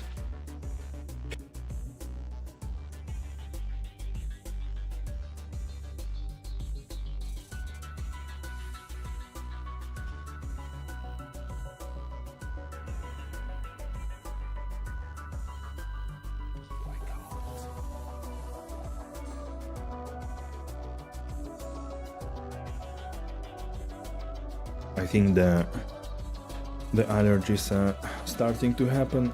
It was so nice to have a sunny days outside, but also it means that I need to start eating pills.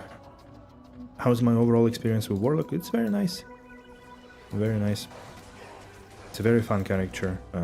It does fit pretty well in G2 with everything. Yeah, there are definitely some balancing, some bugs needed to be fixed. It's a bit overtuned overall in some ways.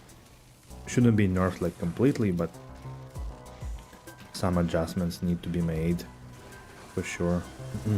But overall pretty good. Designed quite well, a lot of playable builds, a lot of things that can be done. Interesting mechanic of like two-hander in one hand and all of that. Cannot wait for the first fishing tomorrow. Nice. That sounds good. Enjoy it.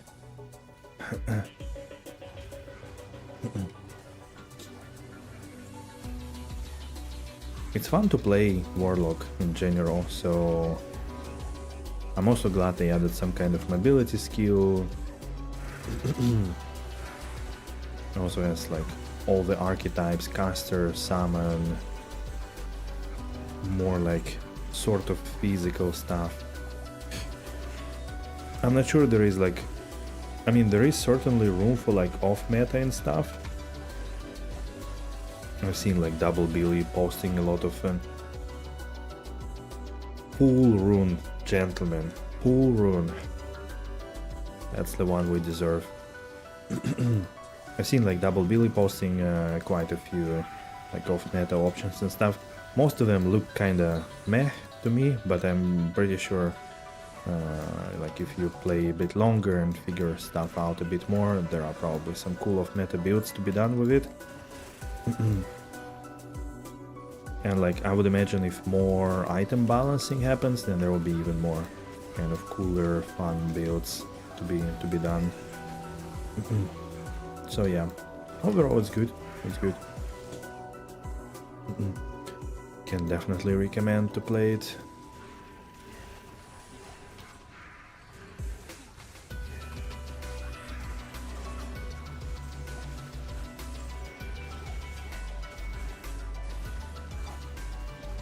I mean, in the end, it's like finally something new after 25 years in this game, right? What to complain about?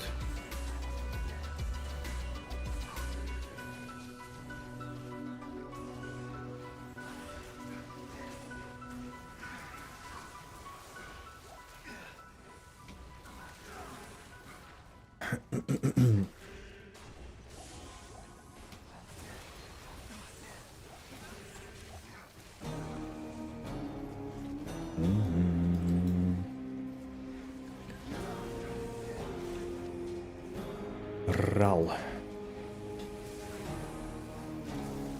That's... Everything that I see reminds me of this short clip from Mr. Pilarba about Pulumumal. His little song. Haven't seen the dude in a while, by the way.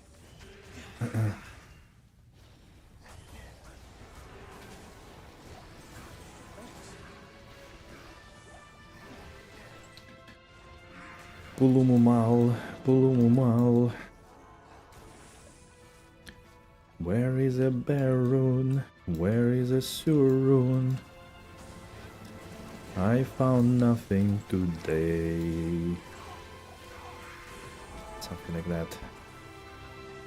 Oh wow, the first Ire of a Herald. Holy. Yeah, they definitely need to up a chance for Heralds. It's just, yeah, I don't know. It's very unlikely to get one.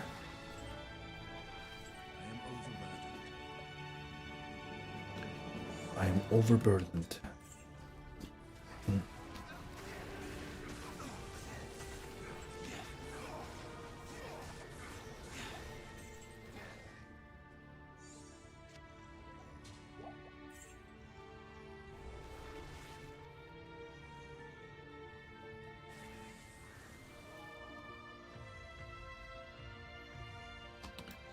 Alright, let's go for Diablo.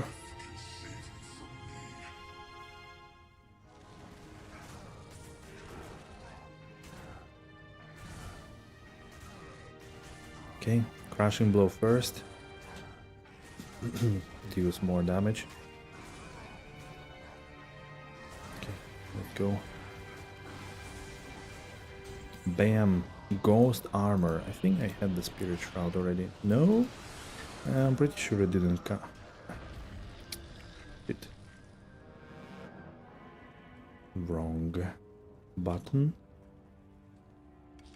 I can't.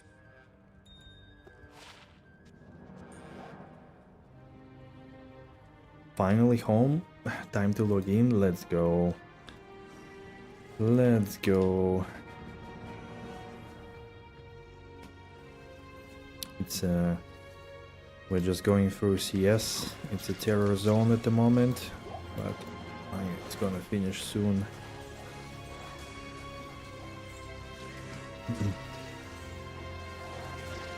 Still not as fast like in Players 3. Well, it's a terror zone. It's a bit, everything is a bit beefier, so I guess if I go P3, not a terror zone, it's much faster.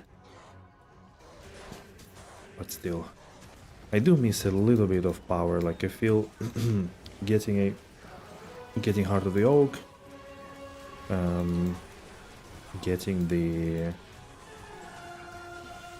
Torch Ani would be really nice. Oh shit.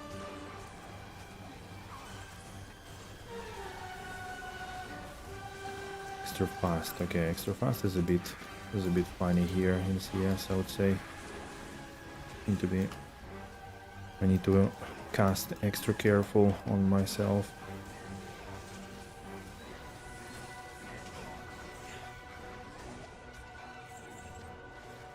Not to become extra dead.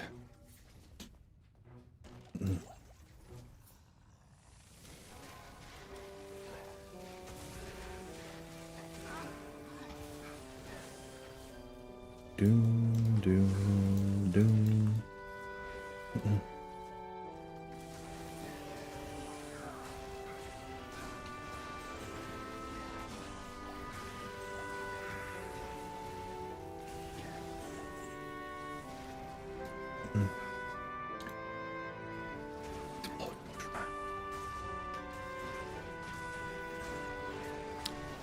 I was listening a little bit to the hero's music and I was like, maybe I should finally play through the campaign for once. So I've never really beaten the whole game. Might be fun as well.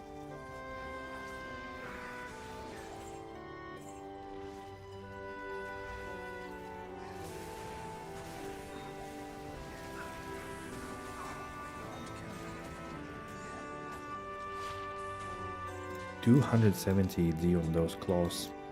Kinda cool.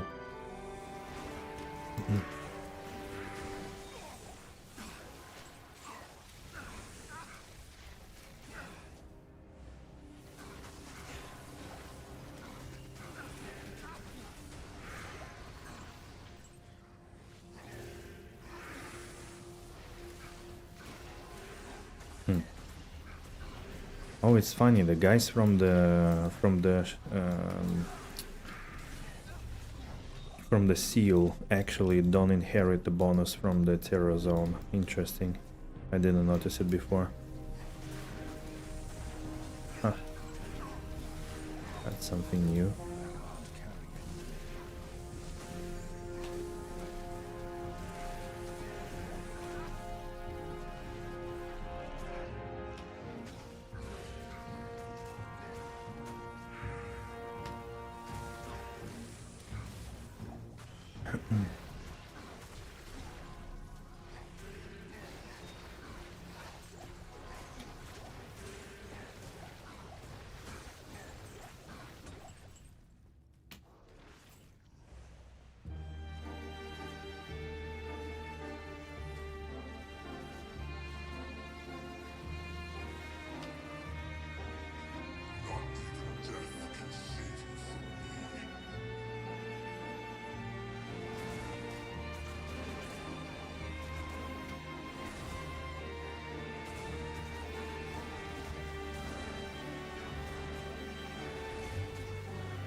Bam. Okay. Mesh boots, Grand Scepter, Monarch. Alright, we can try for this one.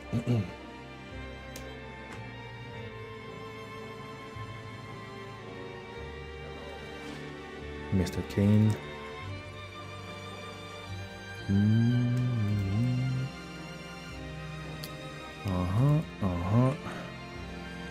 As always. Well, at least we got one statue. Bullcather's Nightmare. Alright, we're gonna go to... I guess back to Travincal. I don't know what's the next terror zone, but... Flare Jungle? No. No thanks. Let me then gamble again. Where is it?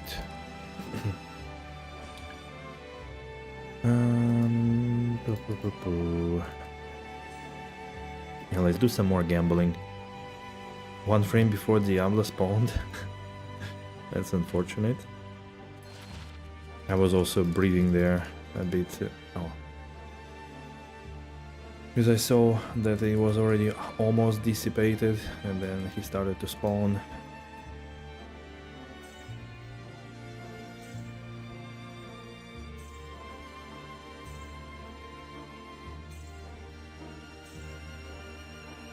Alright, let's see.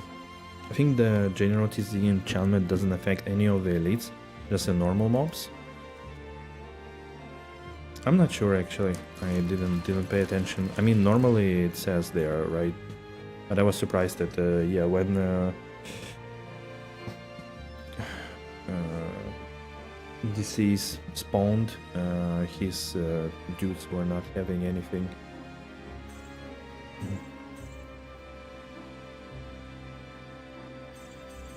I didn't notice it before any other times.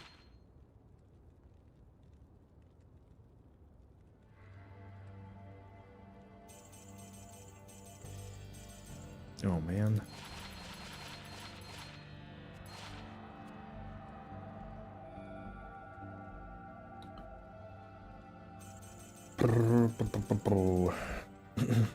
It's most noticeable with extra fast. Yeah, exactly. That's why.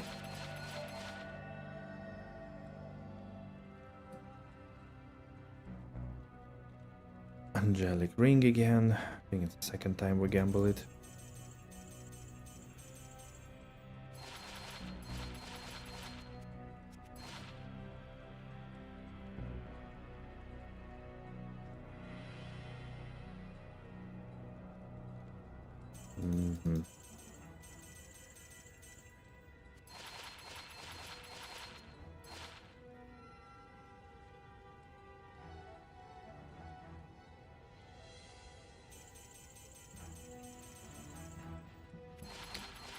Time is it? 4:30. Okay, I have 1.5 hour max.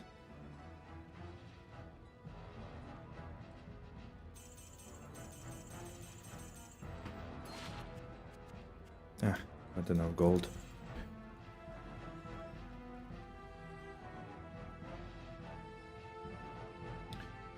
Let's grab some more then.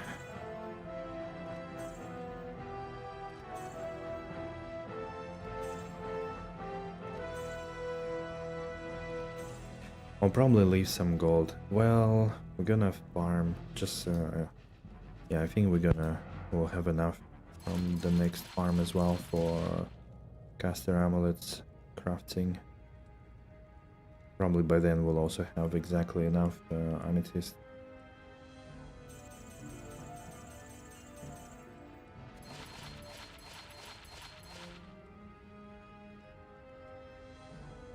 "36 life or S12. Kinda cute.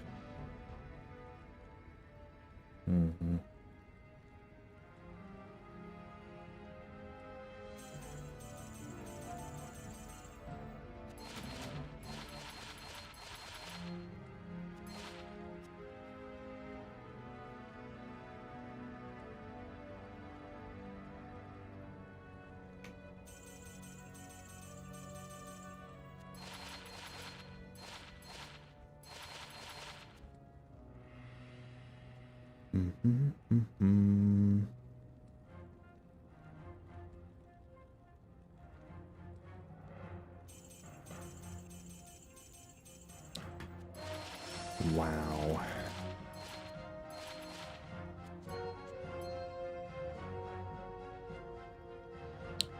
"10 FCR, mana steel, maximum stamina."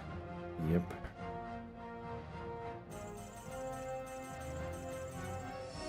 Yikes. How bad rares in D2 are, it's crazy.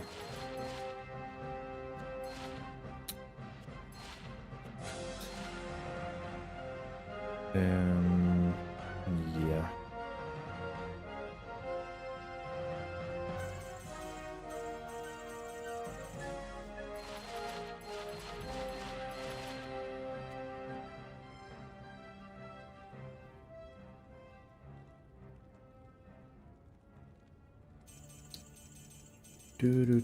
Do.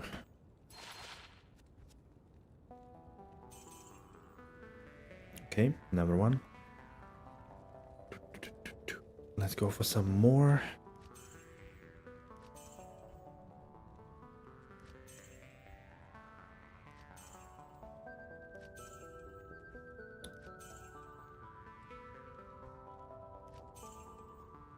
Maybe I should do amulets just for a change. Let's do amulets. I'm tired of seeing like almost 50 million gold and not a single useful ring. 3 to Eldritch skills for Warlock. Twister charges. Okay, I don't think I have one. At least if I can get 310, that would be already much better.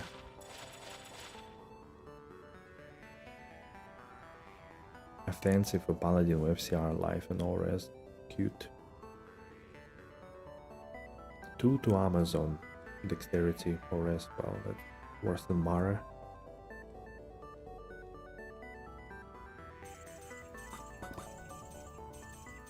Oh.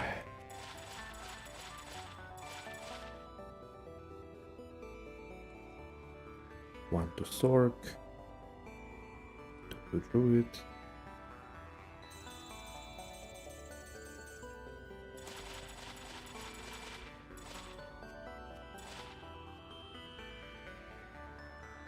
$100 to life. Shape shifting.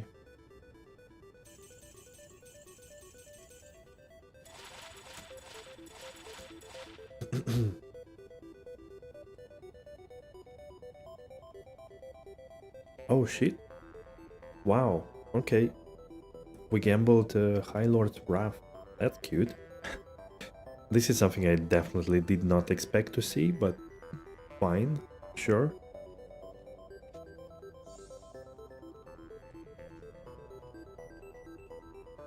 Gambled Jiglord. That's cool. That's cool.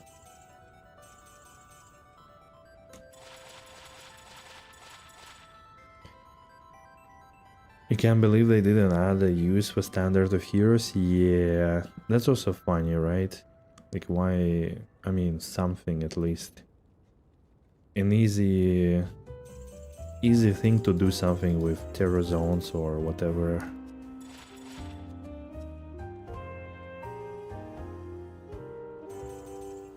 Okay. Wow, wow, wow, wow, wow.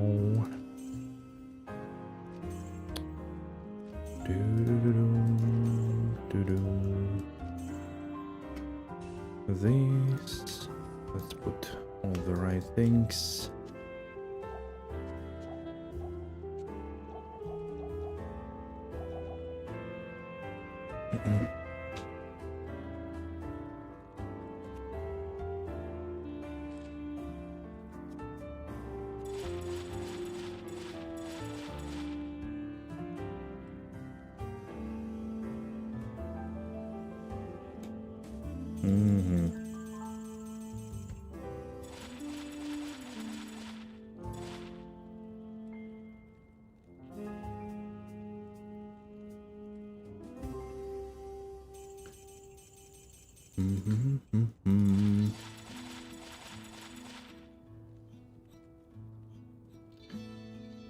To barb, work rise.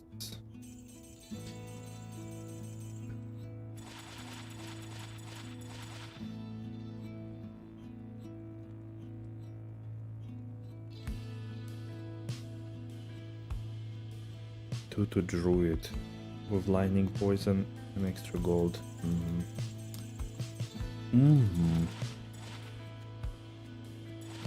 Last one. Okay, that's it. Well, I mean, High Lords and 3 Elder skills, not bad. Some of the good ones. High Lords is definitely a nice one. Too bad I already have one, so it's not as exciting. Okay, alright, let's do 5-minute break and I'll be back. Just wanna stretch a little and I'll be back. See you soon, guys.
Alright. Alright, let's continue. Let's do last hour of Travincal for today. Hazade is doing laps, yeah, same as me. Also stretching.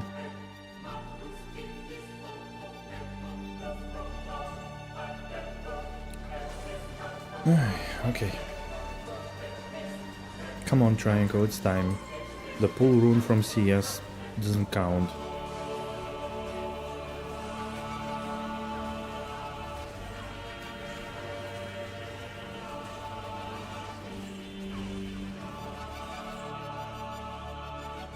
Mm.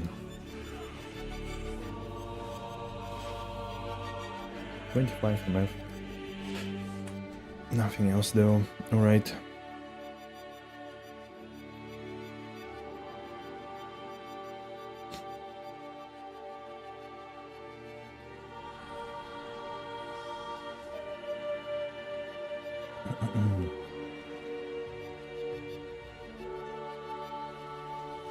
Okay.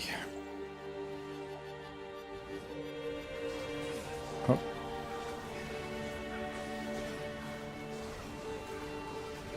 Stop hitting me, you bastard.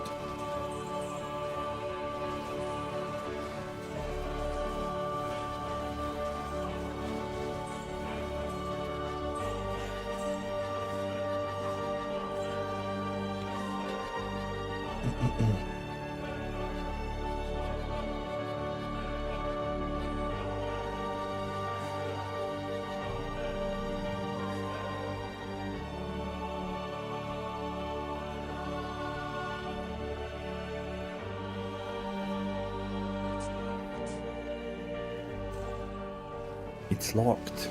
Oh shit, would it spawn it in a bad spot?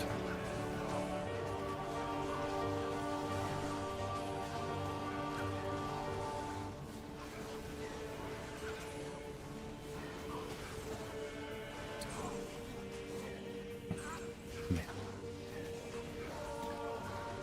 It's been 7, 8, 9 months without allergies. I forgot how they are. It was so nice. Dark, cold and rainy, but nice without allergies. My nose is itching crazy now.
I'll be even fine to find today Git's fortune.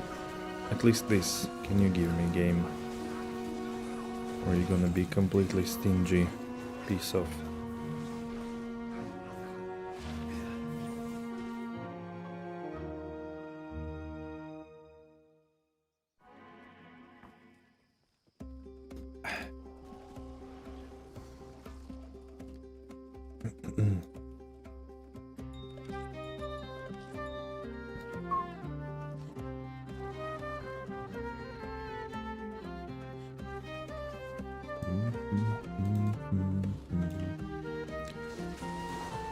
Hop. Let's go. Tier rune. Damn. Okay.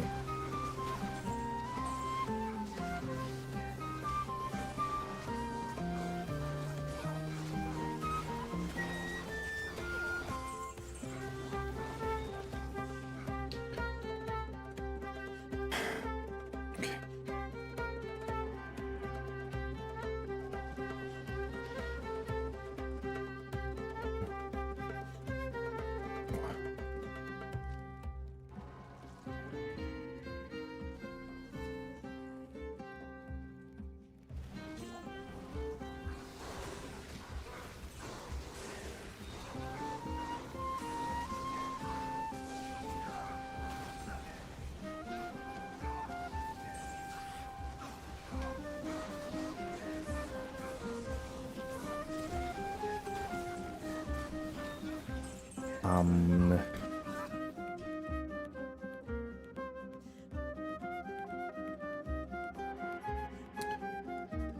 Do.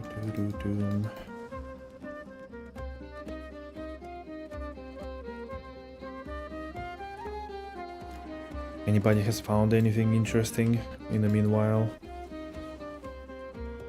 Or no luck? Same as me. No? Damn.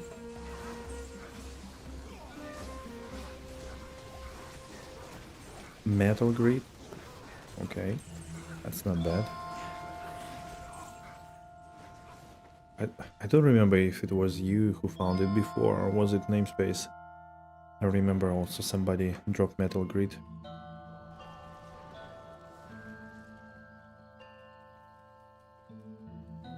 Oh, you didn't have it yet? Okay, okay.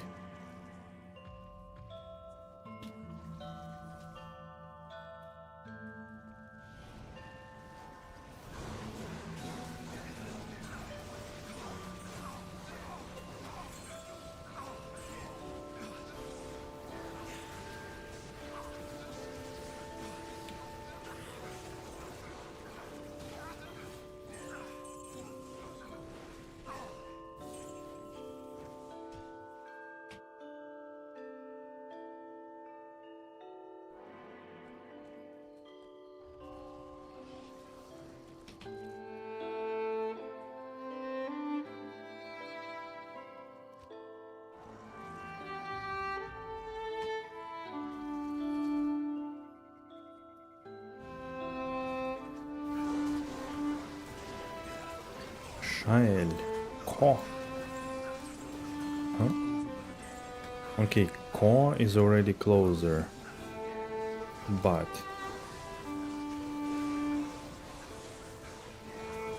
I've seen enough of this.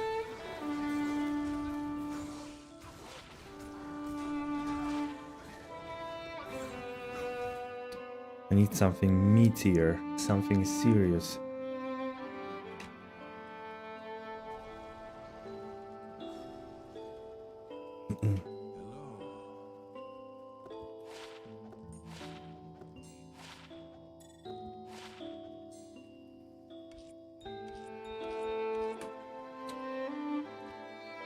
Okay, okay.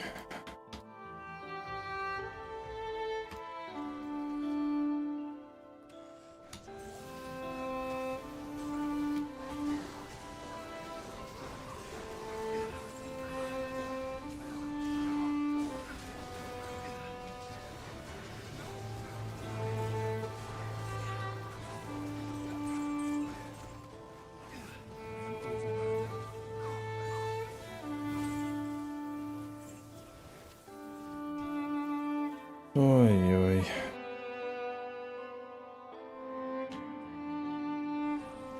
I'm reaching daily limit of this bullshit.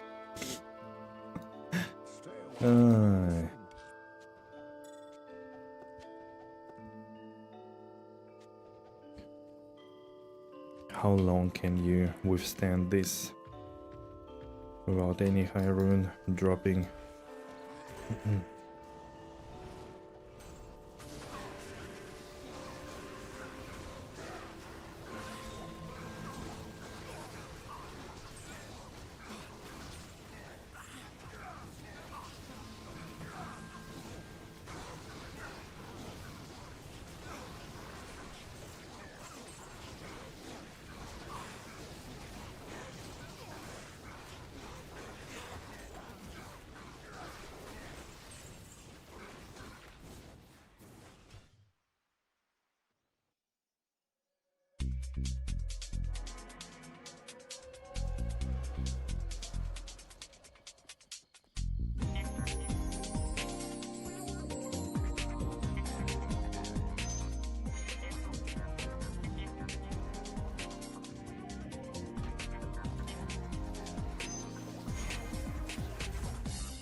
Alright, alright, alright, alright, alright.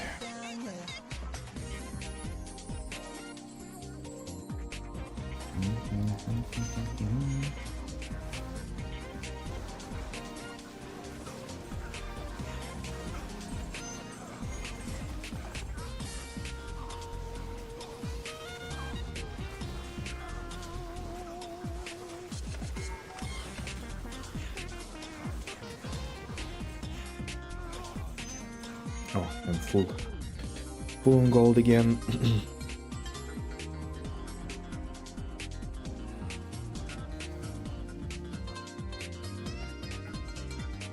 Yep.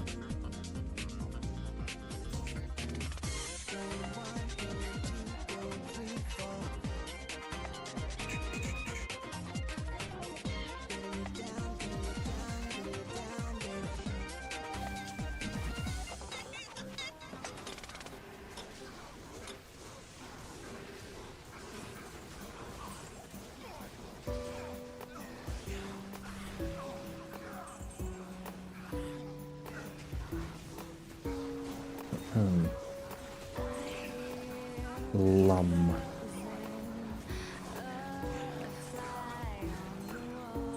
It's literally the Ko, Lam. Those runes I've seen already many times.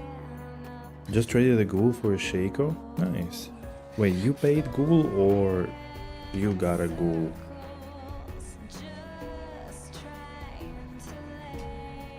I guess that's pretty good early in a season, right? I don't know what are the prices now, to be honest.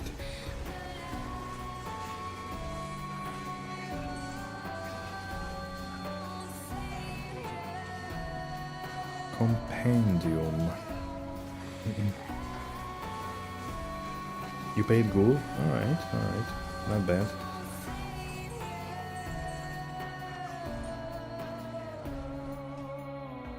Seems like a good deal. Alright. What is it, like a week from the ladder start? Yeah. I mean, it's probably gonna drop soonish in price.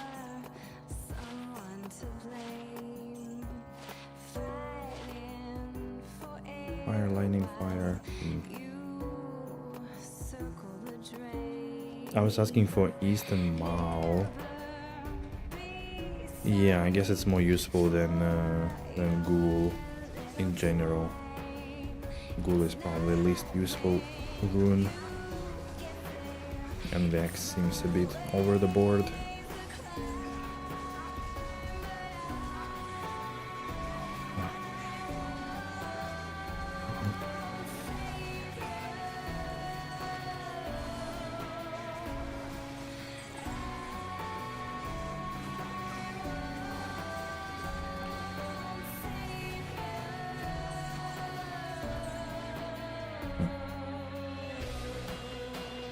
Follow is free, yay!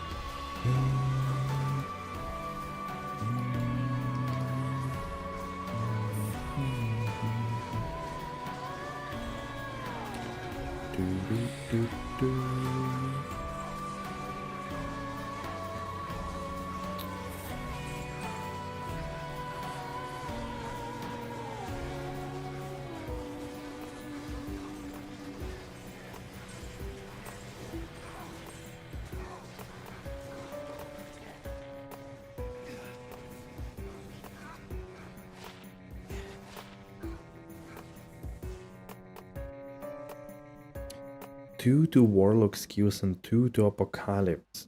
Okay. That is alright-ish book. Not a yellow one though, but could have 2 sockets potentially. It rolled 3 to Chaos skills. Would have been GG's. I'll keep it still. I like to keep stuff like this.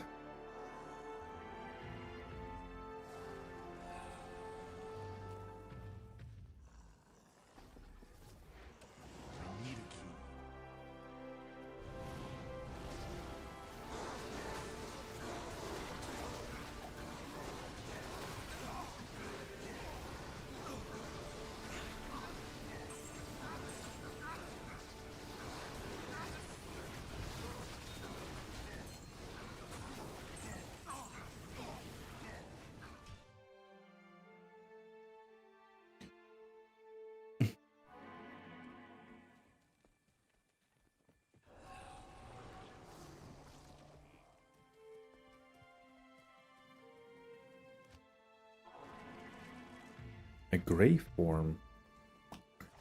Nice. That's good. So you have your collection of TC free armors, right?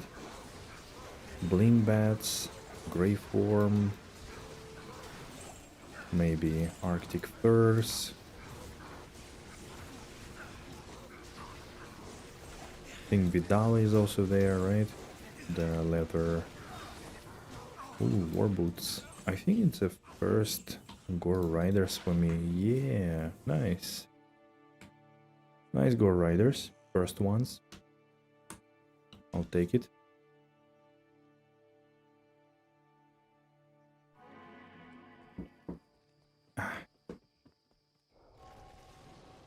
You feel like Arctic Furs drops more than any other TC freeze? Yeah, that's for sure. They're pretty common.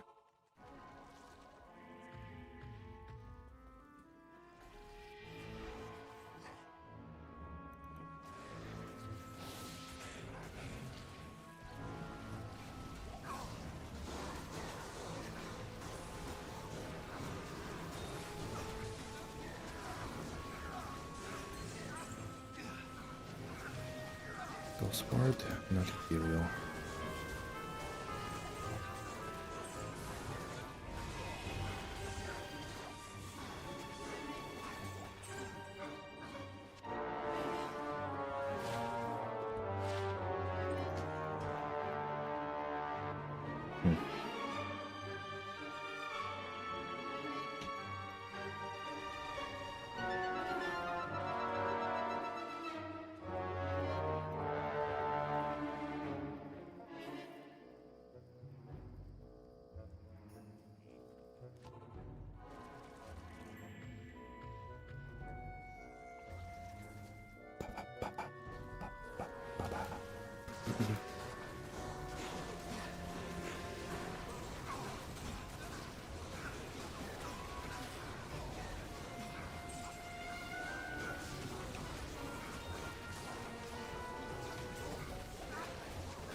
Is anything gonna drop today? I feel like the answer is no.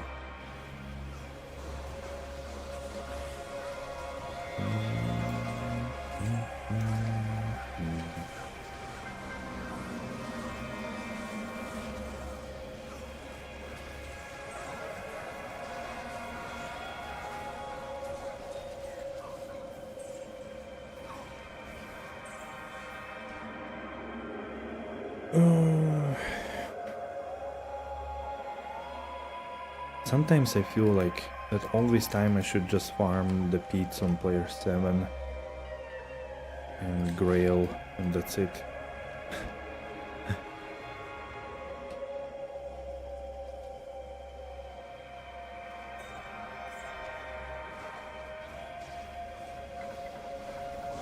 Kind of funny, I don't think I actually found a single facet from Travincal. And I didn't find a single guide. And that's funny to me, considering I have like pretty chunky MF, 300 MF at the moment. I mean, how much else do you want?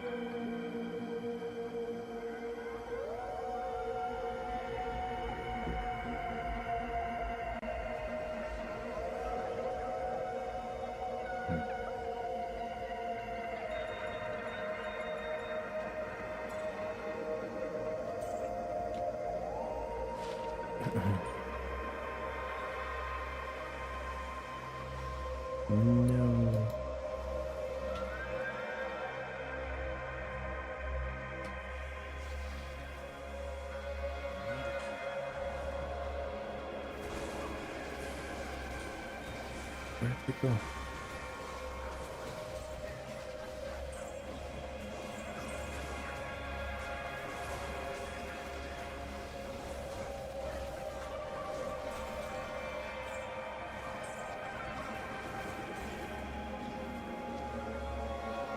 Hmm, 220 javelin with dexterity, fire, and 20 MF. Okay, these are actually good gloves, surprisingly.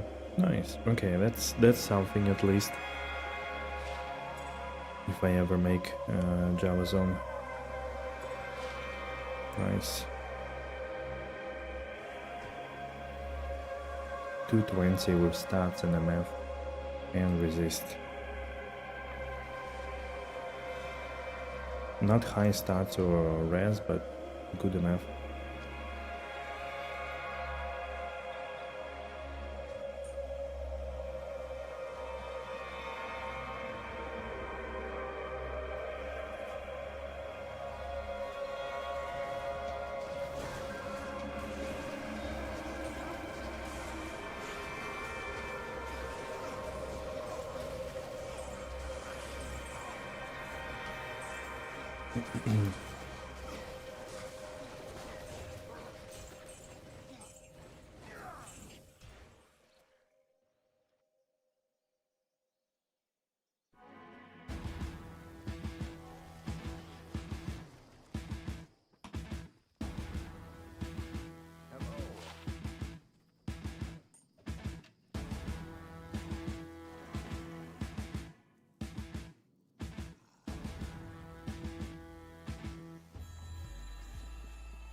Bone Helm. Don't remember which one is that. Bone Helm. Foul Rune. Worm Skull? Oh, okay. I did find it apparently already. For some reason I defaulted to Undead's Crown, which is close in narrative, but couldn't remember the other one. Foul Rune, dude. Why not Jarun? It's been enough runs, and it's also players 5. There should be some kind of high rune dropping any moment now. So keep looking, boys. It's gonna drop any moment now.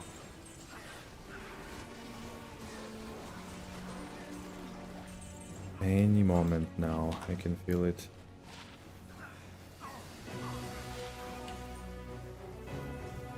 Do-do-do-do-doom.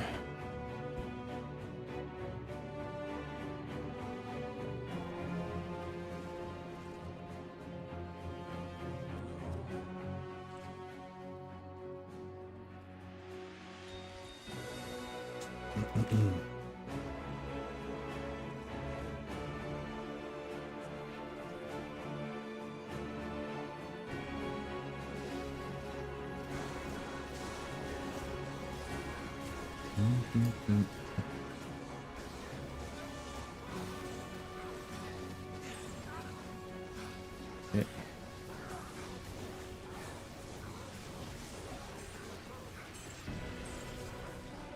2 jewels.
Channel disciplines. Hence damage minus requirements. Okay, could keep that.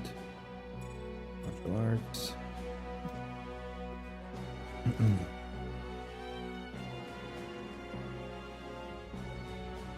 Only 23% enhanced damage, but still. It's nice. Could be useful. Probably never, but still.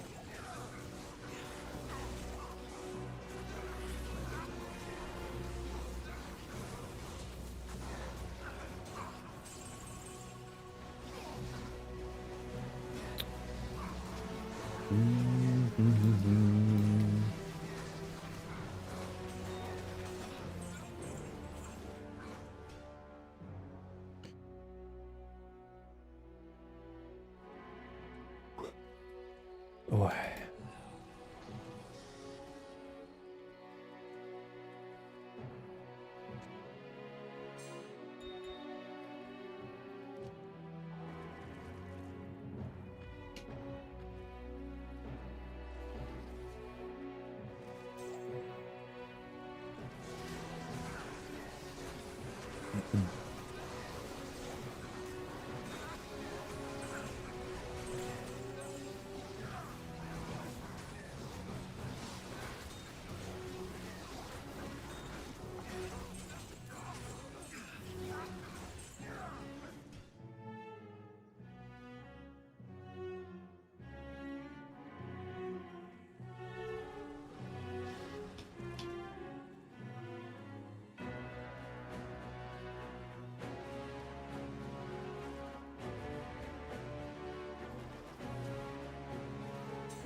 That's at least a Jarun level of drama in the music. Come on.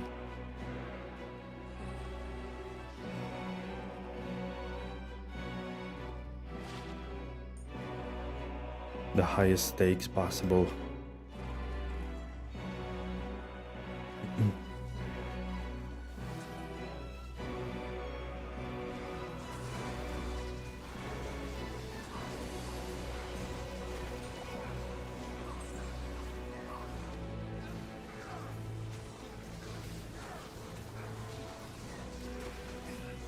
And game gave me tool. So I can shut up.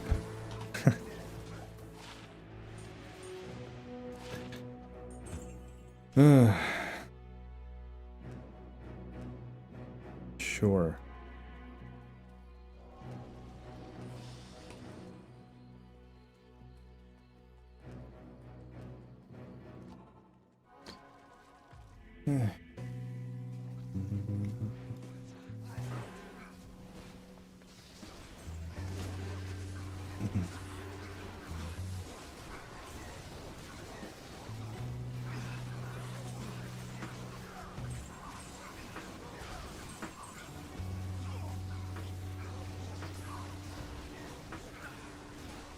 How's it going? I need to go to work in like 40 minutes.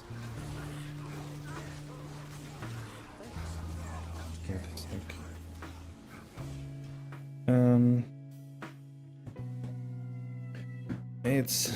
It's going alright. Still haven't found shit. Just had a pool rune in terrorized CS and that's it. Nothing else to show for. Gambled. Actually, well, we gambled High Lords, which is funny, but I did already have one, so nothing new there. Found 220 res MF Java gloves, also nice, I guess. Found book, +4 to Apocalypse.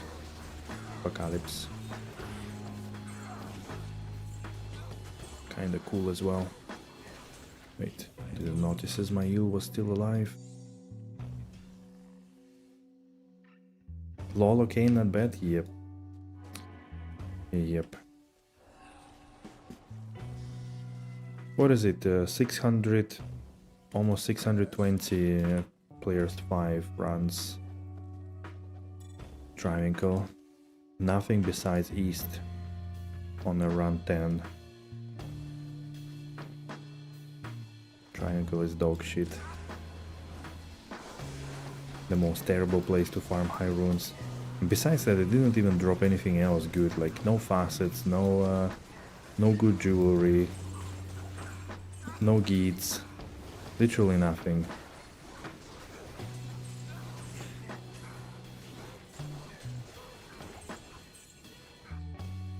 Found a yellow shaker of meth recently and Mal from his chest, that's it so far. Nice. I mean, Mal is good. Mal is useful. Yellow shaker though, not much.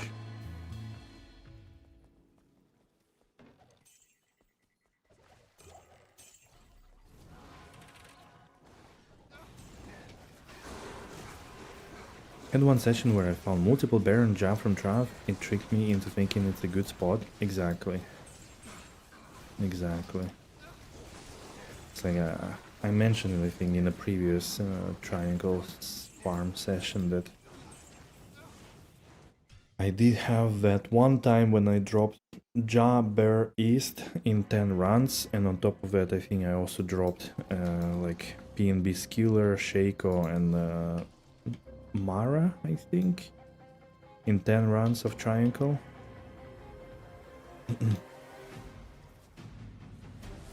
But it's all a lie.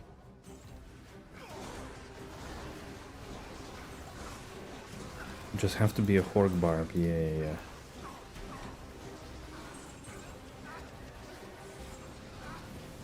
Mercenary, why did you die? Who told you to die? I guess there was conviction somewhere hidden. Eldrax, giant sword.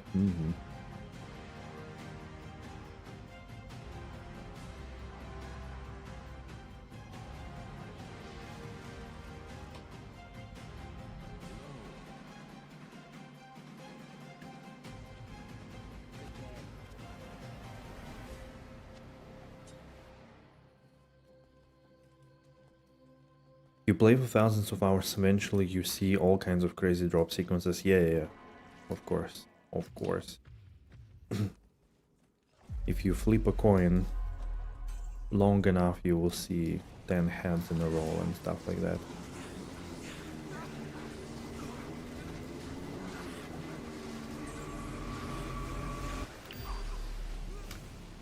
Dude, I just revived you, bastard.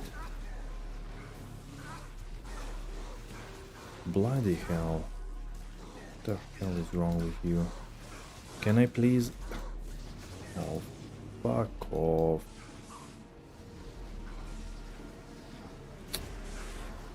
Why there is no body? Seriously.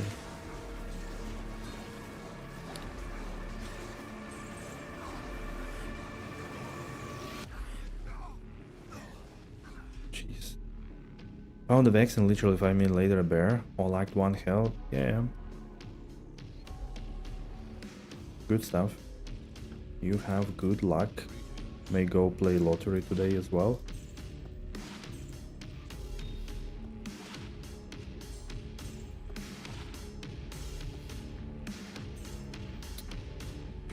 Alright, let's get him again.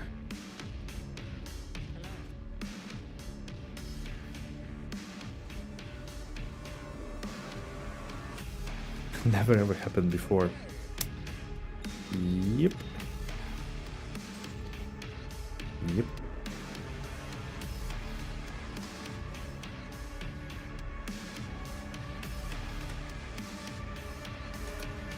Sounds like true story.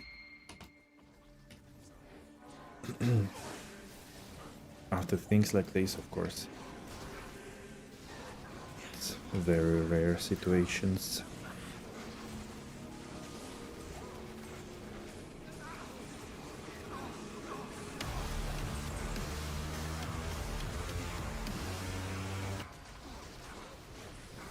You wouldn't bank on it again, exactly. Exactly.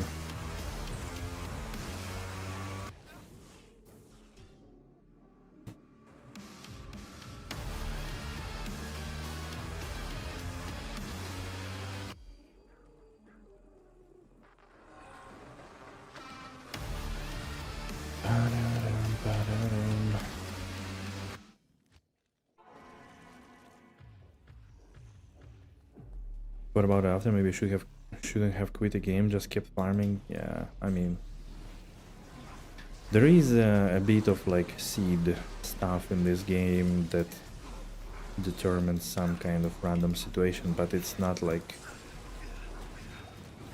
there is no bias, let's say, that would say that this time you will be getting like all the high runes. That doesn't work like this, luckily. It's still more of a measured kind of random. So eventually you will regress to the mean. So it means that you will not see bear rune in a long time. Sorry to break it to you, but in the long run, that's how it works, right?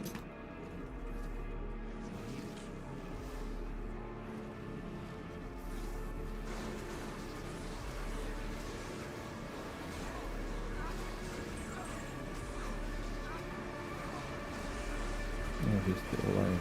Okay.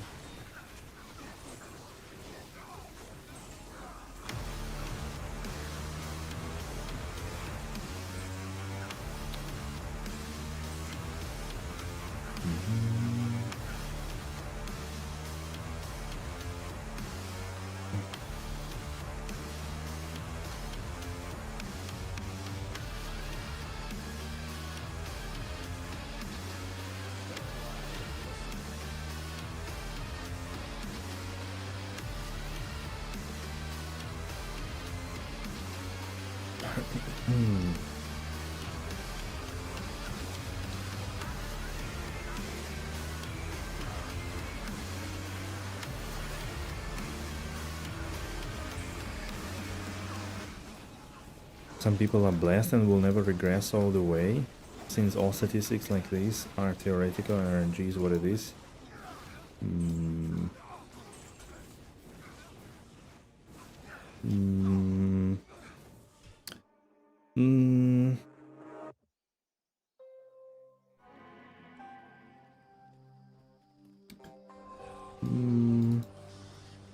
I am not sure.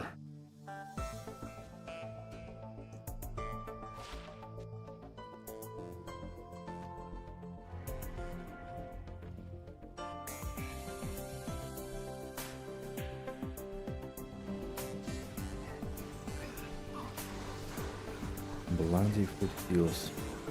Don't wanna farm Shank or Eldritch.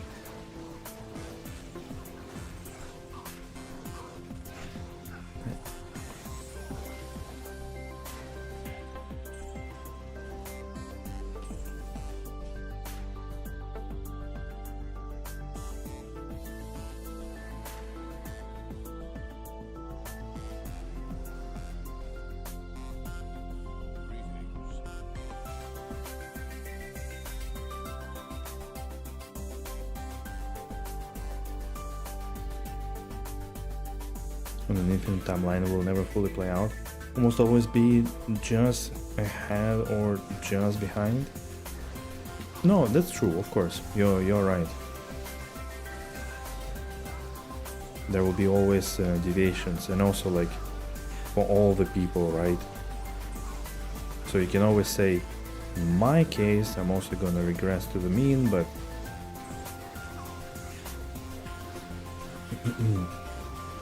then also in a global scheme, it will also regress to the mean. So like all the people that play Z2 will be regressing and stuff like that. So, but yeah, it's very theoretical, of course. Of course, you can go like on a streak for many years. Just way like it's less probable overall, right? That's why the expected value and all of that makes more sense to me usually. What do you think of Dark Heaven?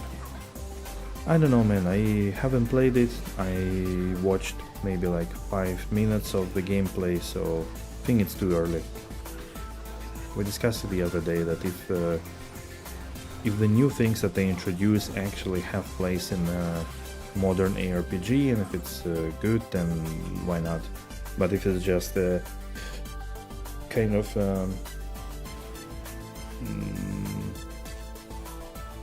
new invention, novelty for the sake of it, then what's the point? Maybe it's not gonna fly at all. Just stay on 8 all the time, go back and farm a few runs. Yeah, Meek, come on, that's a tinfoil hat. Doesn't matter at all.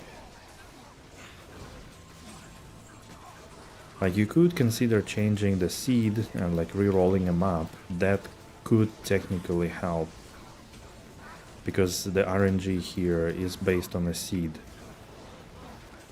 But again, in the long term, it doesn't make a difference. So, but like switching up player counts, that's all nonsense. 100% of the time we always assume we are behind the curve. The only unwavering statistics, yeah, that is also true, I think. Crystal Fall, Diablo for Furries. I'll leave that one for you to discover. Man, it rolled 2 sockets and block rate, but no skills. Jeez. Yeah, the truth is that we are almost always ahead of the curve, actually, with statistics. Like, again, finding a bear rune in less than 5,000 Travincal runs, that's ahead of the statistics. Pretty much. Because on average you get 1 in 5,000 runs, so based on the stats, on data.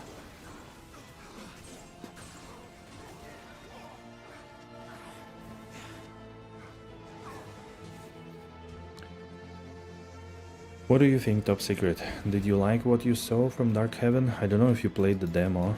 I haven't. I had no time nor really interest in like playing demo games and stuff like that. Unless some specific cases. You didn't watch a lot? One concept that I heard and which I liked is that the world changes dynamically. Like, if you don't do X, then I don't know, like the evil will prevail and it will conquer like the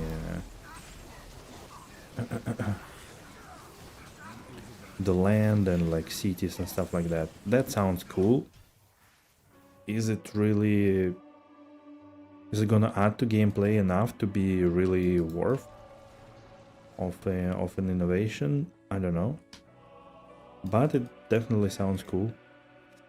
How it's gonna be in a real gameplay when everybody's face rolling everything and jumping from place to place with speed of light, who knows.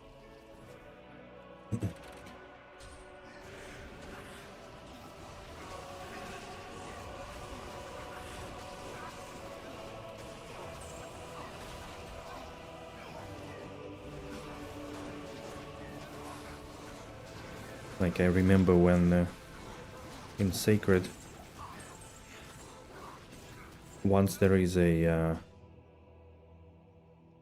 rebellion and another like count becomes a king, then the whole city becomes hostile to you and is overtaken by the other faction forces. Oh, I didn't have salamander. Nice. That was a cool feeling, but for 10 seconds and then there was nothing. I mean, no, I think there were more cities and towns under the control of his forces, so you couldn't actually go to many towns, only to the ones that remained loyal. I guess that was interesting change overall. You also had no time. You don't farm terror zones. Sometimes if I feel like I want to. And if it's a good terror zone. Now, since I'm gonna finish in 24 minutes, I'm not gonna farm terror zone. Thanks, Furious. Thanks. Enjoy the walk as well. It's very, very good and healthy.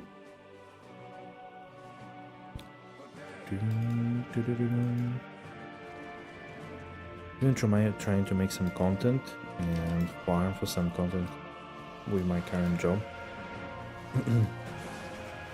So do basically don't watch a lot of stuff. Ah, I see. Yeah, no, that's fair.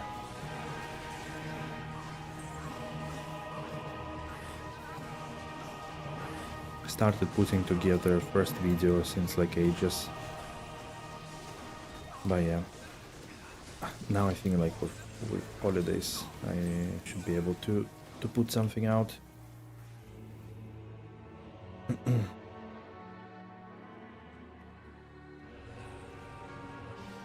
And if I watch something, it's usually like very late.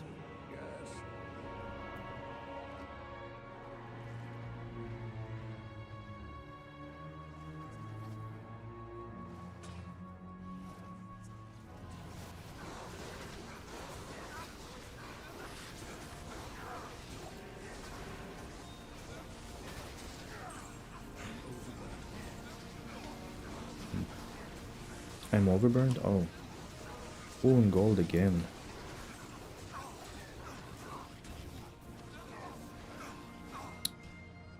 Oh boy. Oh boy.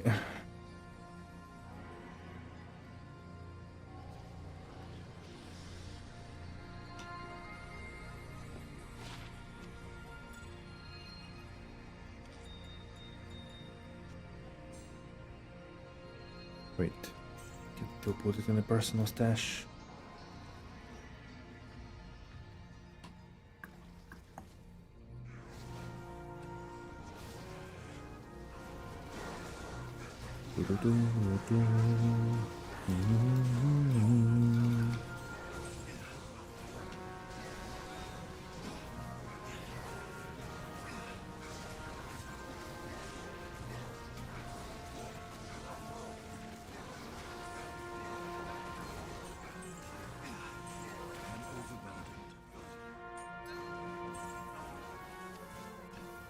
Don't die, mercenary, please.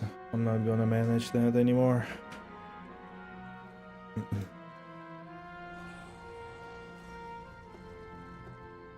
Come on.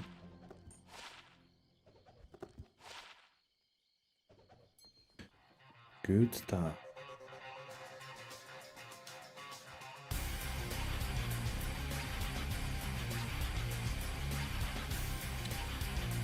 Maybe today, maybe tomorrow, something will drop eventually.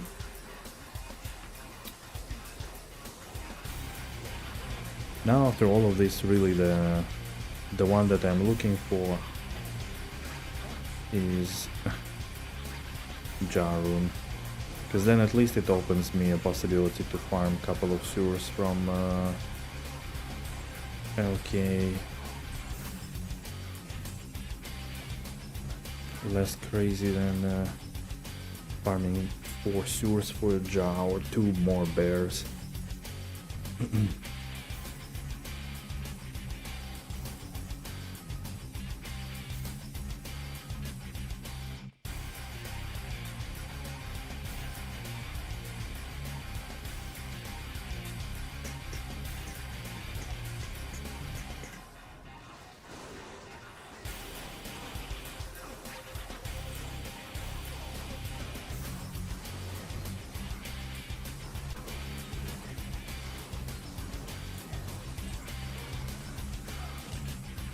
Karl, Nef.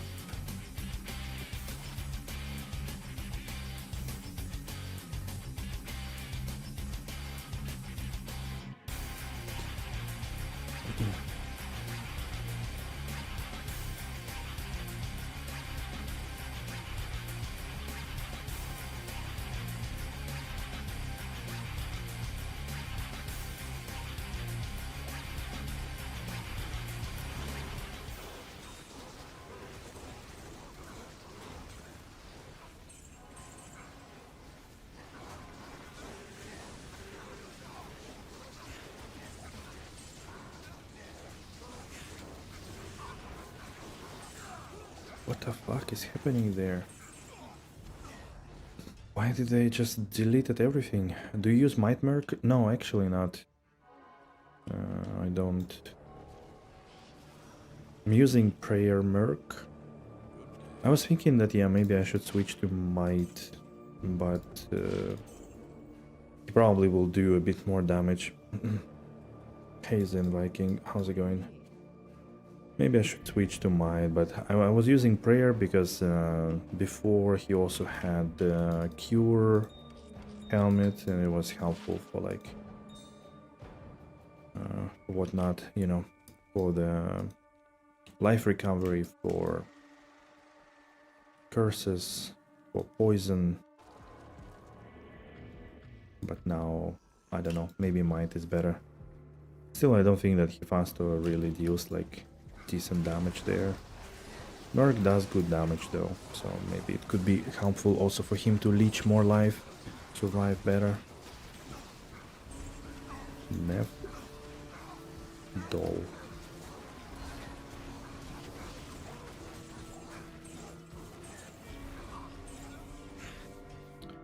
Dun, dun, dun. Wait a sec. Yeah, into the darkness. Nice, nice. Alright, let's continue. There are quite a few people on YouTube today. Did you all guys press the like? Are you all subscribed to the channel? Tell me the truth.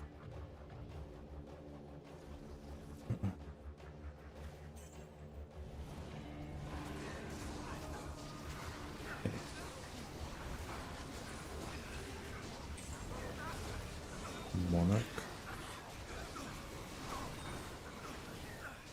War Spear. Is it the Impaler? I think it's Impaler. Huh. Don't remember. If it's Impaler, then I already had it. Yeah, it is. You pressed the like ages ago and subbed even agier ages ago. Yeah, that's true. That's true. It's been there since PG2 times, isn't it?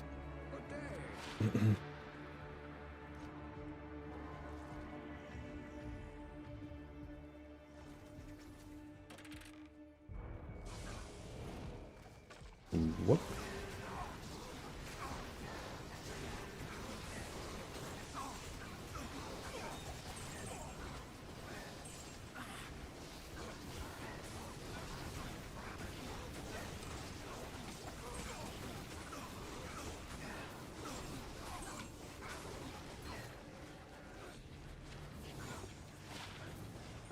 Nine to life. Monarch is indestructible.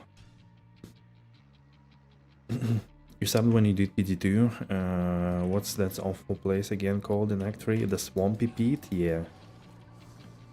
Yeah. Swampy Pit. I remember... Okay, charm. That was indeed for PD2. That was the first video that I make that was like... going bananas on views and stuff like this. Then I think Travincal as well.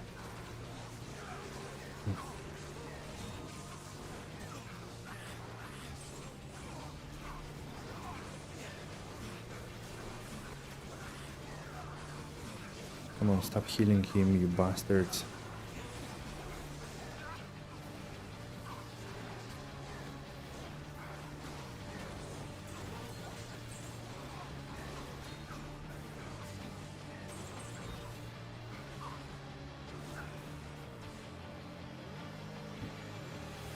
kind of viral, if you can tell that. Yeah, for back then, for PT2, I think it was more or less. It was definitely the first video I ever made that was like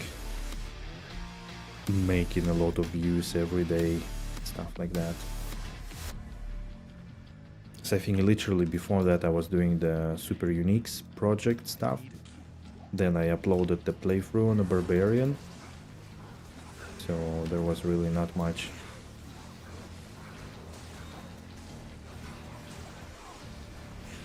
Not much going on.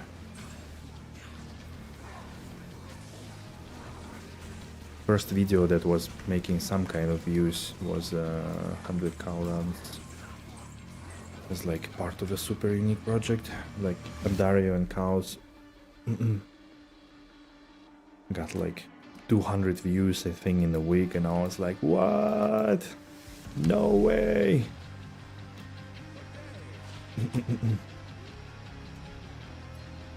Always cute to remember those times.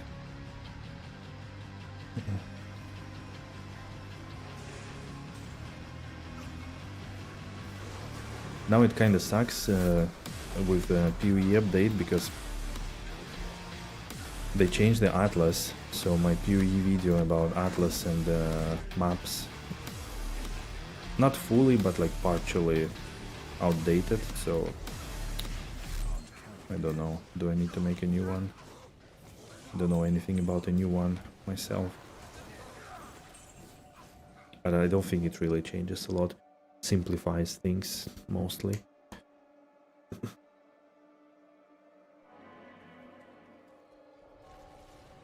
Mostly simplifies things. You have waystones now in PoE 1 and not the maps really. Not in a traditional sense.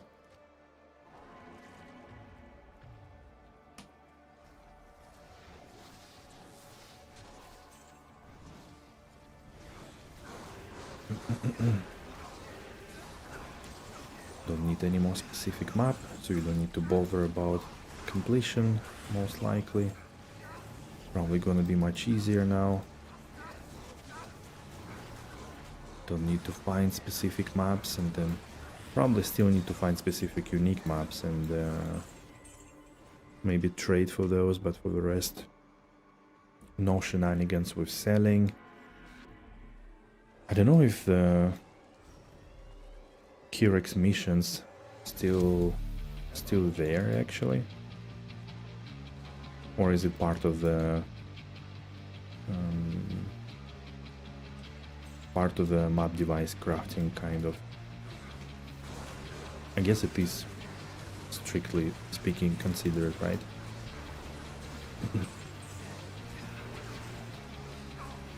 I wonder what changes then in the Atlas passive tree. All those things in the center for Kirak, do they change or do they stay the same? So anyways, I'm excited to check it out and see how it's gonna look like now.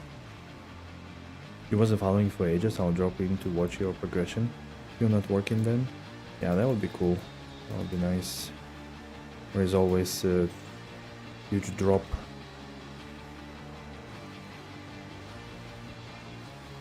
When I play PoE, doesn't matter 1 or 2. I think 2 is a bit more approachable for more people, but 1 is definitely not at all. Hey Adisk, this Warlock is too OP. You think they will nerf him? I would imagine yes, they need to nerf some bits. Not every build though, to be honest.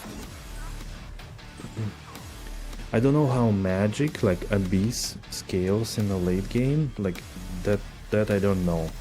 Fire seems to scale really well, so there is definitely a lot of fire damage, and also it requires less synergies, so probably it should be tuned down. This build, the Blood Boil, I think generally it's good.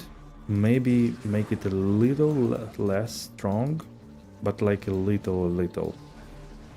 Like it can farm players free of like low tier areas from with like basic gear of, you know, the usual spirit plus free amulet, lore and stuff like that.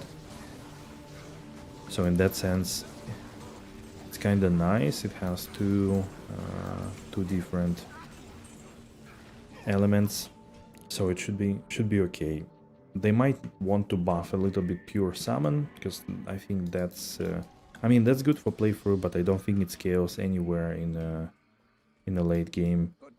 The echoing blade definitely needs to be checked if it works as intended, if there are bugs, if it should use attack rating. I think if you make it use attack rating, it's gonna be a little bit harder to do like big damage output, so things will change a little. If you make it use durability, I'm not sure. You might kind of break a lot of options, but you don't really nerf it. Just everybody will go for like death or Breath of the Dying.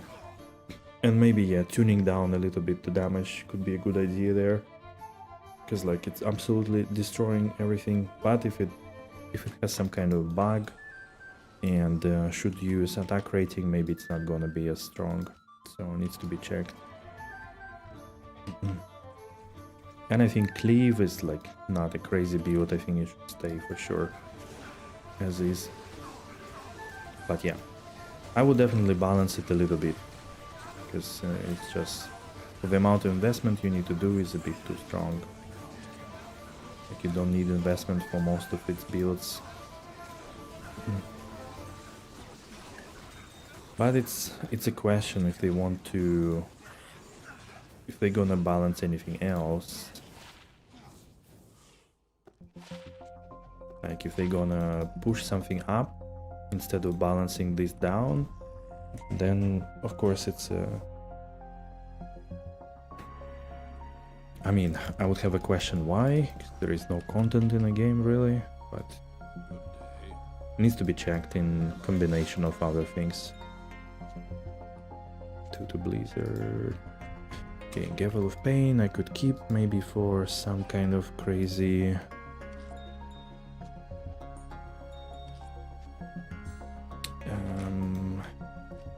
gold farming or something like that.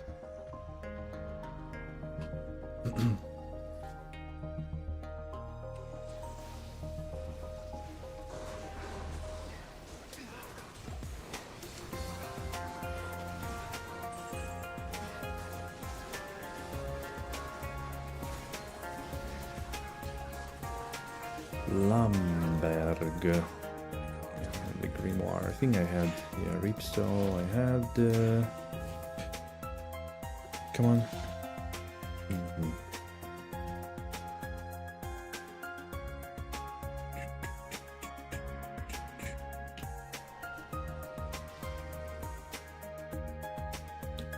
But yeah, for PV1 would be interesting to see. I wonder.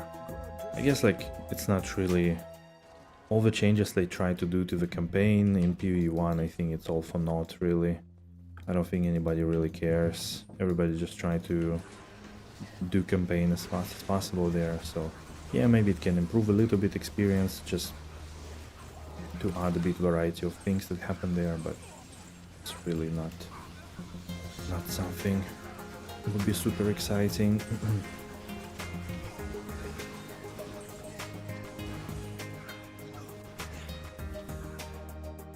And all the endgame changes. Let's see how it plays out.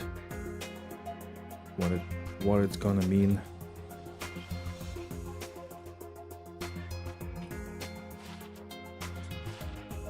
To Amazon. Time is it? 5 to 6. Okay, guys. 5 more minutes, and then I'll have to wrap it up. Still wanna have some coffee, because I'm probably gonna stay up quite a lot tonight for the party, and yeah, then I need to get ready for the party.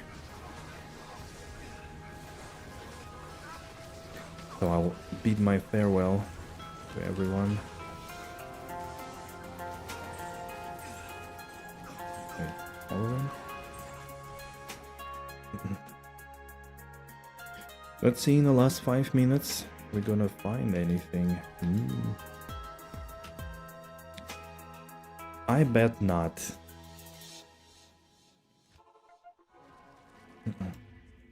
What you gonna do today, Yellow Dot? You gonna keep farming ladder?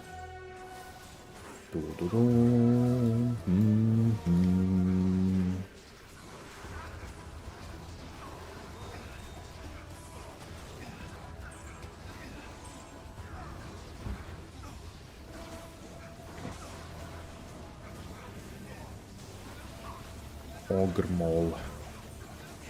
Imperial? No.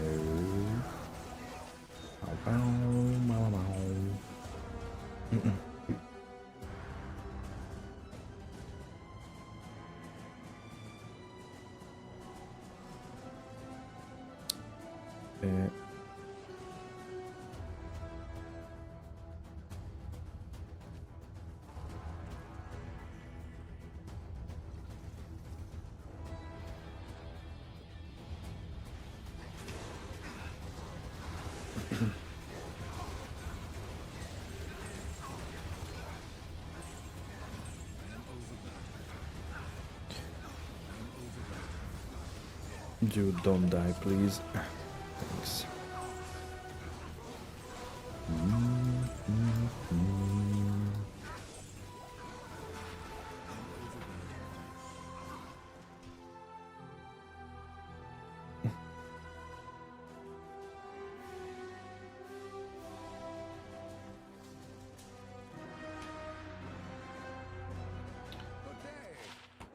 Coronet, 2 to Druid,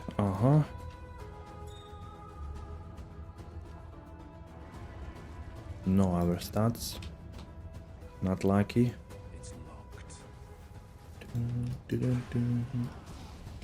I need to learn a little bit the campaign for PV1. Like, I do know quite well Act 1 to 5. Act 5, I don't remember very well. Act 6 is a sort of repetition of Act 1. Hey, Dark Magician. Damn, it still doesn't work on the freaking YouTube. Why? What the hell? I don't understand. In short, I didn't drop anything from Travincal today. I did get one pull from CS. Found High Lords from gambling. And 220 gloves here. I don't feel like much else. Feels like very empty session today, actually. Kinda. I did go only like one terror zone to CS and that's it. But like, not much really found this time around. Very weird.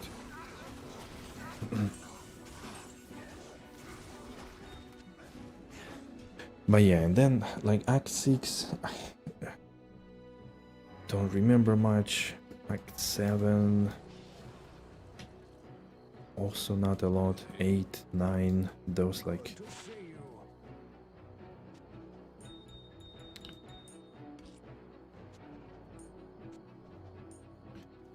Tamoy Highlands and the pit. Okay, the pit would have been nice. Alright guys, that's the last run for today. So it's your last opportunity to subscribe on YouTube so you don't miss it. Follow on Twitch if you want to. I stream on both, I read both chats and all of that, so of course would appreciate it. Drop some likes on the stream before it's all over. And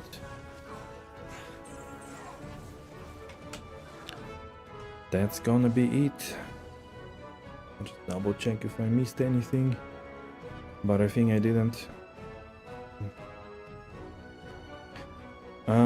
I'm gonna continue tomorrow, unless I have a severe case of hangover, then I don't continue, and unfortunately I cannot predict this.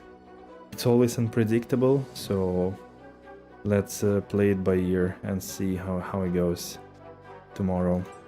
Alright guys, as always, thanks a lot. I hope you're all doing good. Enjoy the weekend and see you next time. Thanks for watching. I appreciate it as always.